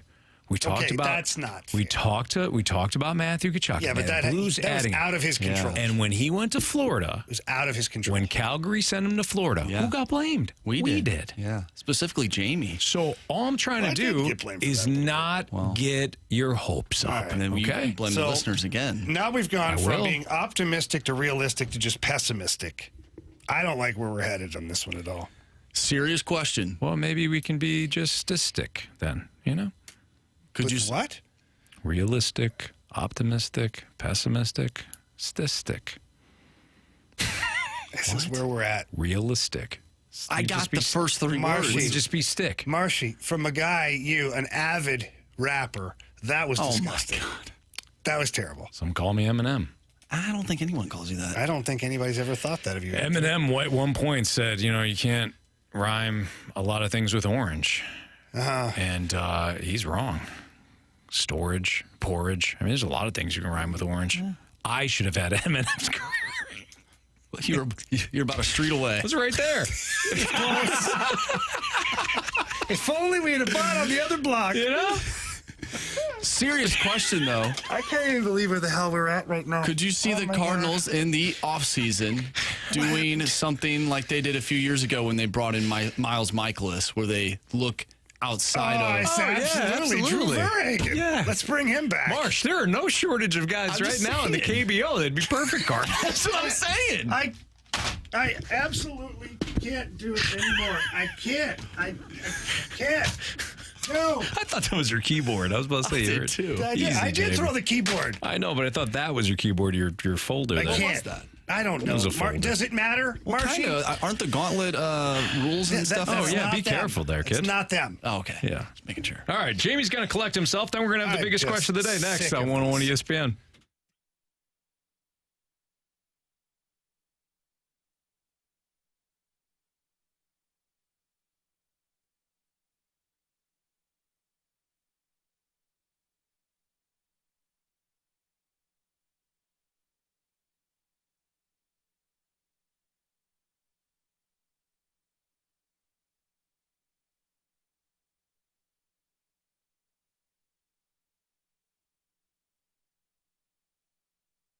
Are you looking to remodel your kitchen or your bathroom? Well, head over to E&B Granite. They have been in the business here for over 20 years in the St. Louis area. They've got exceptional customer service, and the products, that's what speaks for itself. I myself am an E&B Granite customer, and I can tell you that the product was fantastic. I put a new counters in the kitchen with the backsplash and all that. But the best part is when you go to the showroom in the warehouse, you can walk through the back of it and you can see all of the countertops where they've got granite, quartz, marble, soapstone, and the process is easy. The sales representatives help everybody out there. They made it so easy for me, had some suggestions, and I loved every single minute of the experience with E&B Granite, and you will too. So please get down there to 6135 Manchester Avenue. When you get in there, tell them that Jamie Rivers sent you in.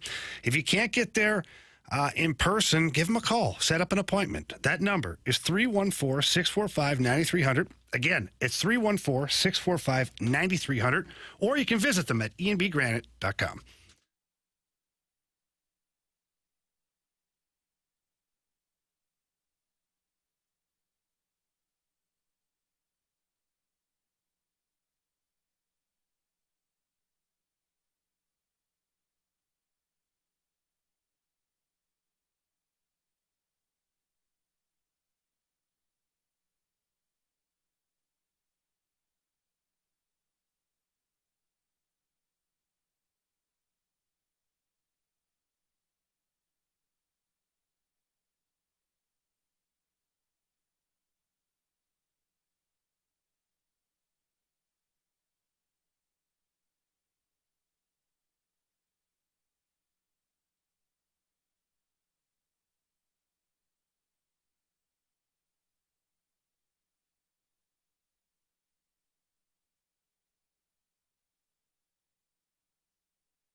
101 ESPN Sports Center. I'm Andrew Marsh. It's time for Sports Center Update, brought to you by Saliga Heating and Cooling. Over the weekend, the Cards traded Jordan Hicks to Toronto for the Blue Jays' 7th overall prospect and a Class AA starter. They then traded away Jordan Montgomery and Chris Stratton to Texas for the Rangers' 11th and 14th overall prospects, along with left-handed pitcher John King. The Cards, they did lose 3 of 4 to the Cubs over the weekend, but they will be back in action tomorrow taking on the Twins, 6:45 first pitch. We discussed these trades all day long right here in the Fast Lane. If you missed anything from today's show, including our interview with Kyle Glaser of Baseball America, make sure you go to 101ESPN.com or check out the 101 mobile app. That's all brought to you by Dobbs Tire and Auto Centers. And, of course, you can find the full show on YouTube as well, as all of our shows are archived. I'm Andrew Marsh, and the Sports Center Update is brought to you by Saliga Heating and Cooling, Independent American Standard Heating and Air Conditioning dealer.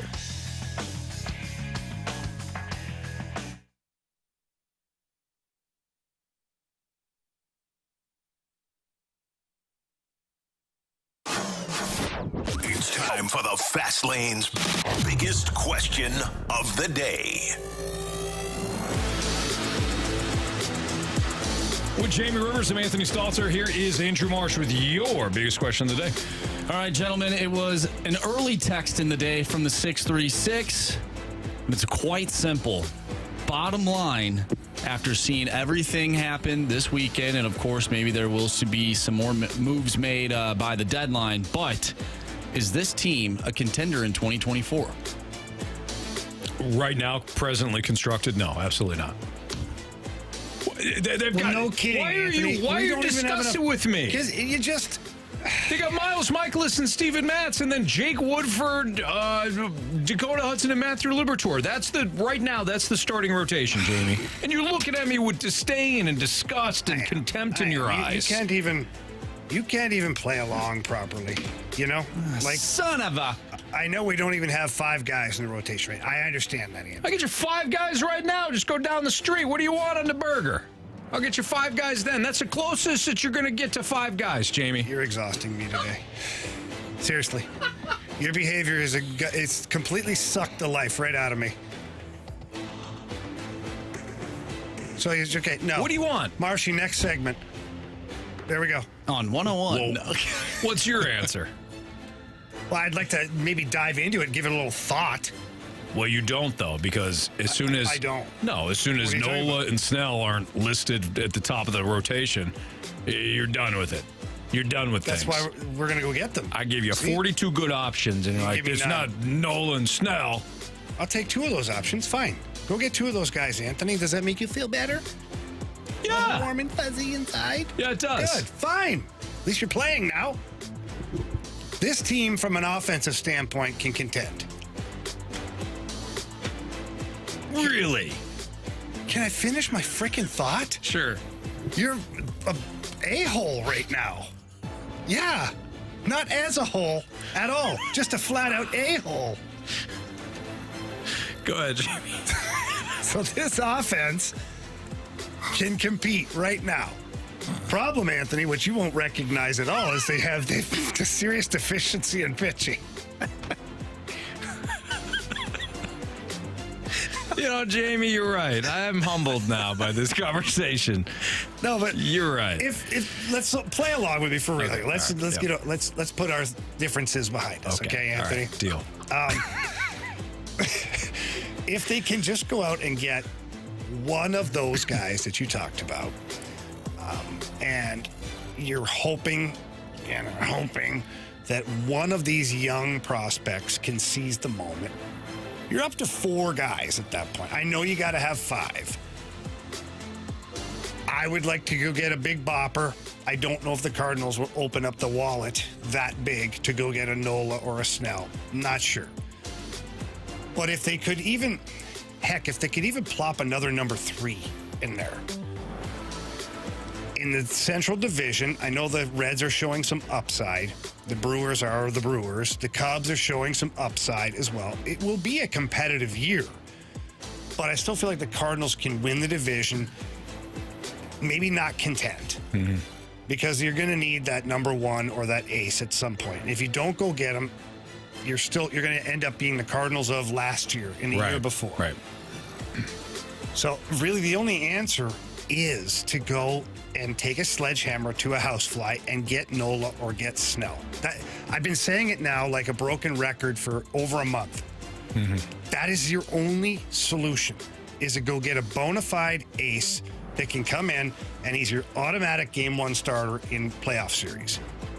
Then you can backfill with some of the other things, but you're going to have to spend some money. Yeah. I look at it as you've already committed a ton of money to your positional players.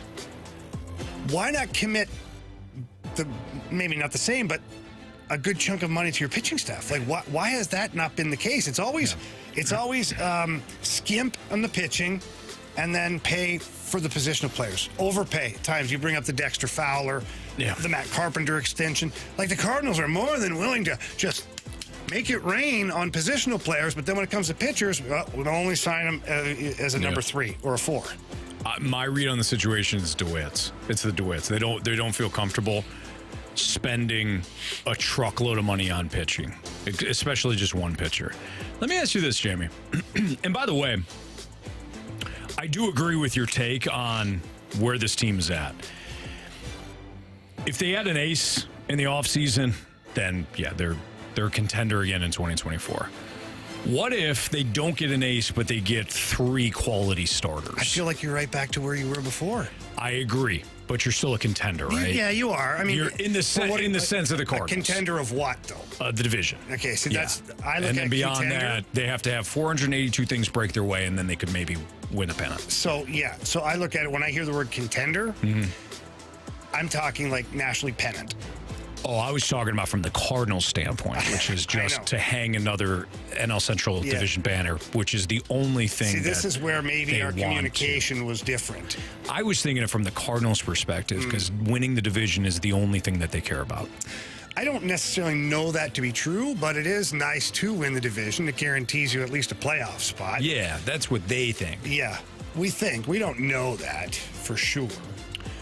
Boy, it feels that way. It feels like all they want to do is win the division and then pop their feet up. Well, Anthony, I don't know. Are you doing I've never said this before, and I know the Cardinals have never said this before. At least I can't remember. Oh, okay. But I would like to think that all you have to do is get in. Okay, there it is. And you never know. Like, do you want to go ahead? 2006. Yep. Okay. Yep. 2011. There it is. Yeah. All right. I thought you were going that route, and by God, you did. I got there. Right down to the years, which I was going to ask you about if you had any examples. And I just randomly plucked those. Yeah, you were right there. Mm-hmm. What if, Jamie, they couldn't get Nola and Snell, and they turned around and signed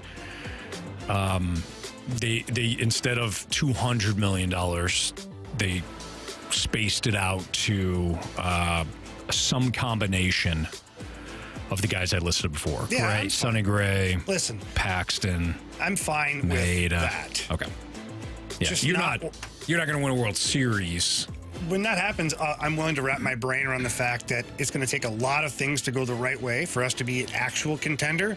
But I'm also happy that we'll win more baseball games than we'll lose. Yeah. You'll be an above 500 baseball club if you added a couple of those guys. And you won't be going in, at least you won't have the same questions. You won't have, like, can Jack Flaherty be an ace? Can we still get enough out of Adam Wainwright? Like that stuff. You will have gotten rid of those question marks. You will have some other question marks, meaning, like, can Liberatore stay in the rotation? No. Can McGreevy stay in the rotation? Maybe. Is Tink Hence ready? You'll have Probably some. not. No, probably not, but still. And if that's the case, too, if you let's just say you sign 3 free agents, you'd have all those young guys. So it's not a situation, and it's another year. So it won't be quite like this year. It's like, we have 6 starters. You don't. And then when all hell breaks loose, McGreevy's not ready, and And they have a Hence lot of isn't work to ready. do in the pitching staff this year. They do. And look at your bullpen. We're not even talking about the bullpen yet.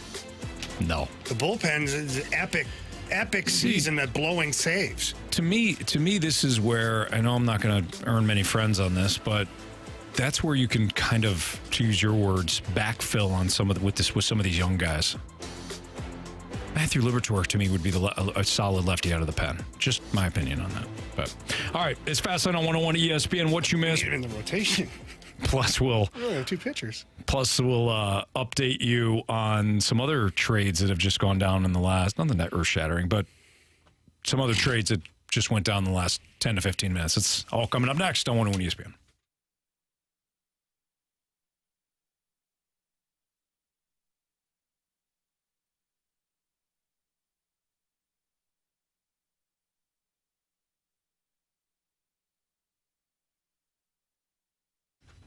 I love going to the Missouri Athletic Club. Love the West Clubhouse specifically because on my way to work, I can stop in, get my workout in, use their business center, maybe get something to eat. I love their breakfast that they have there, especially during the when I go down there in the morning, get the workout in, like I'm talking about, shower up, ready to go, and I start my day. Start my day a lot of times with the Missouri Athletic Club. But when it comes to the downtown spot, man, they do events in an outstanding fashion. I love going down there and taking part in their events, and also Cardinals games, using the shuttle to take me over to the Busch Stadium, drop me back off at the Jack Buck Grill, which I always love to get something to eat there, maybe a couple of drinks. When it comes to Missouri Athletic Club, 2 outstanding clubhouses, 1 outstanding club. Again, that's my MAC.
lot of Cardinals talk throughout the course of the day today. Yeah, some would say too much, Some would say too much. One person at least.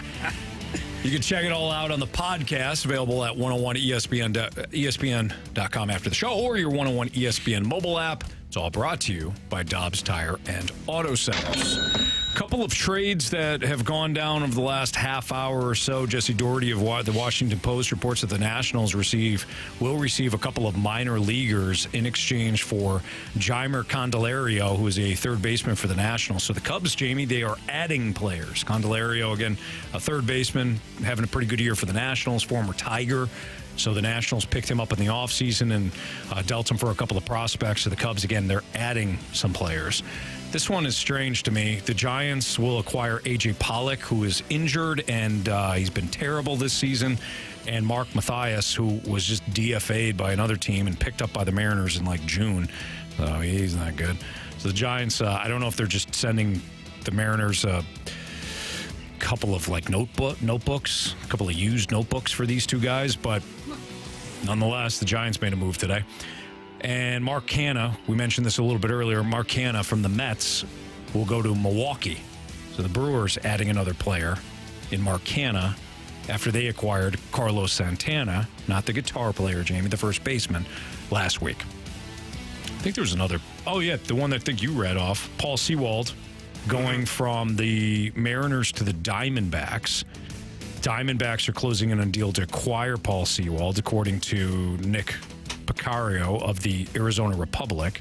Mariners will acquire Josh Rojas, Dominic Canzone, and infielder prospect Ryan Bliss. So they're getting, the Mariners are getting a haul for Paul Sewald. So that's kind of an interesting deal as well. So I think that's the only ones that have at least become somewhat official or closing or started close to becoming official. Anthony, quick question for you. Oh, and the Rays acquired Aaron Savali from the Guardians earlier today. Yeah, quick question for you. If you can't pick up another pitcher here at the deadline that can help you, like just eat innings and make sure that the rest of your pitching staff doesn't, lose their arms. Mm-hmm. And I don't even know what this player would be doing right now. And we've talked about him ad nauseum before. The Bum Show? Yeah. Yeah, sure. I mean, would he even be stretched out? Would he even be throwing still? I don't even know. Like, maybe he's been sitting on his butt for a month. Yeah. If that's the case. That I don't know, but sure. I mean, it doesn't hurt. I mean, I'm talking league minimum for the rest of this year. Yeah. You throw him out there every 5 games, and maybe he gets you 4 or 5 innings. Fine. Yeah. All right. Yeah. Expectations need to be as low as humanly possible. I don't have any. I just there you go. None at all. But I'm just trying to protect some arms. Sure. That are actually of value. Yeah. Do you want to be in the big leagues again or no? Yeah. Here's your chance. And if he comes in and he all of a sudden he rediscovers something, I doubt it. But if he does, great. No big deal. It's a 1-year deal. Yep. All right. Good talk. Marsh, do we have any criticisms or compliments? We have a ton today. Let's start off with this one. My sides are hurting. You guys are making me laugh so hard today. Yes, Janet. Yeah, Janet. Thank you. We love that because I'll tell you what, Janet's a passionate Cardinals fan, and I know that she is not happy with this season. So the fact that we could make her laugh a little bit, I'll take that. No doubt. I agree. Well said. From the 636, I missed you Friday, Anthony. Oh, thank you. I appreciate you saying that. Thanks. Who wrote that? The 636. Thank you, 636. I appreciate you guys. Where's the rest of that text? It's just one sentence. Yeah. No, I missed doing the show with you guys. I caught a little bit of it. In fact, I didn't hear the ending. I knew he was going to a tiebreaker, but I heard some of the Gauntlet with Marshy, but I just didn't hear if he won or not. It was a fast lane whack pack on Friday. We had so many different people part of the show. BT stopped in. BT, Alex Ferrario, BK, Matt Holliday. We had, who else do we have on there? We had Levi Weaver. The Athletic. Nice. And then we had the Rangers guy. Nice. Yeah, and then the other guy. We had Kylie McDaniel. Nice. MLB Baseball Chris Insider. Kerber. We had like I said, it was a fast lane whack pack. I love it. From Marsh's burner account. No wonder my package hasn't delivered. dang guy is pulled over leaving a mic drop. Talking about Jake. Jake left us a mic drop. We appreciate it. Jake, who is he driving for? Amazon? Amazon. Yeah, he pulled over, make sure he was safe when he left us a mic drop. Guaranteed that guy's dropped off packages at my house. There's no way he hasn't. I'm sure he has. It's Christmas every day. Yeah. We were talking. What is this? What is this? Jamie was hammering again. Yeah, but I can't remember. We were talking earlier about different topics that we could potentially talk about since, some of our listeners apparently don't want to listen to Cardinals baseball talk anymore. Just one segment per day. Yeah. Or just one listener. One listener who requested one segment be dedicated to the Cardinals. That'd be more than enough. That's it. Yep. From the 618. It's going to be tough to fill 4 hours, but we'll give it a go. You guys should just chirp Marsh about the Vikings for 4 hours. Yeah, we've at least tried to chirp you a little bit Just on, a little on the bit. Vikings. Mm-hmm. Yeah. We start to feel bad when you can see his face literally changes from like laughing, like it's funny, oh, you got me, to where true sadness comes over him. Yeah, because Marsh is a very positive, happy-go-lucky dude. He really is. I've only seen him kind of lose it. The Cardinals game when they blew it against the Phillies, the playoffs, and when we start to give them just a little too much crap on the Vikings. I know. It's just because I'm going to get it. It's the off season, so I'm going to get it during the season. Yeah, so you want the off season to be somewhat optimistic. Somewhat optimistic. Sure. From the 636, honestly, it would mean a lot to the disc golf community if you gave a shout out to Andrew Press for his win at the Mid-America Open. Nice job. All right. Way to go, Andrew. So excellent.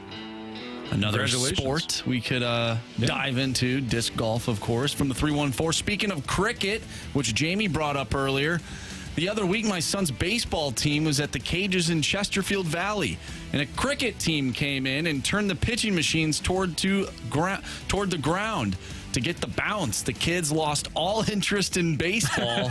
All attention was toward cricket. No kidding.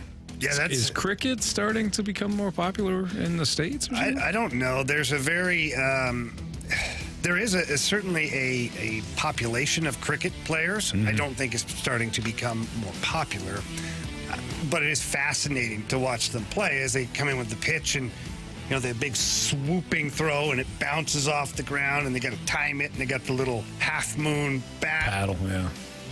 It's pretty wild to watch. The only problem is some of those games last for like 3 days.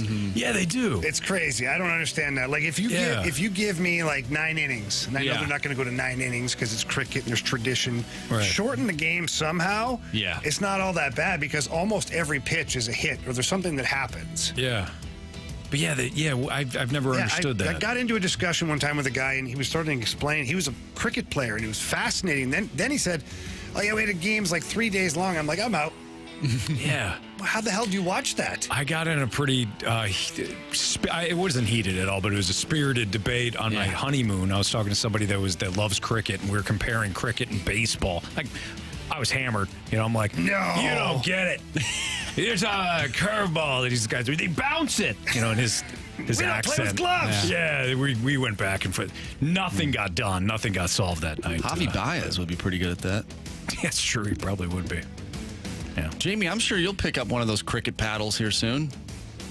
I'd love to. Yeah. On Amazon. Yeah. I see what you're doing there. Exactly. I like that. You actually probably got to get out of here. But great show, gents. Catch you tomorrow. All right. Thank you, everybody. We appreciate you listening. You have instant replay coming up right now from 6 to 7 for Andrew Marsh and Jamie Rivers. I'm Anthony Stalter. We'll see you tomorrow at 2 o'clock. Deadline day. Should be a lot of fun. Or not. We'll see. See ya.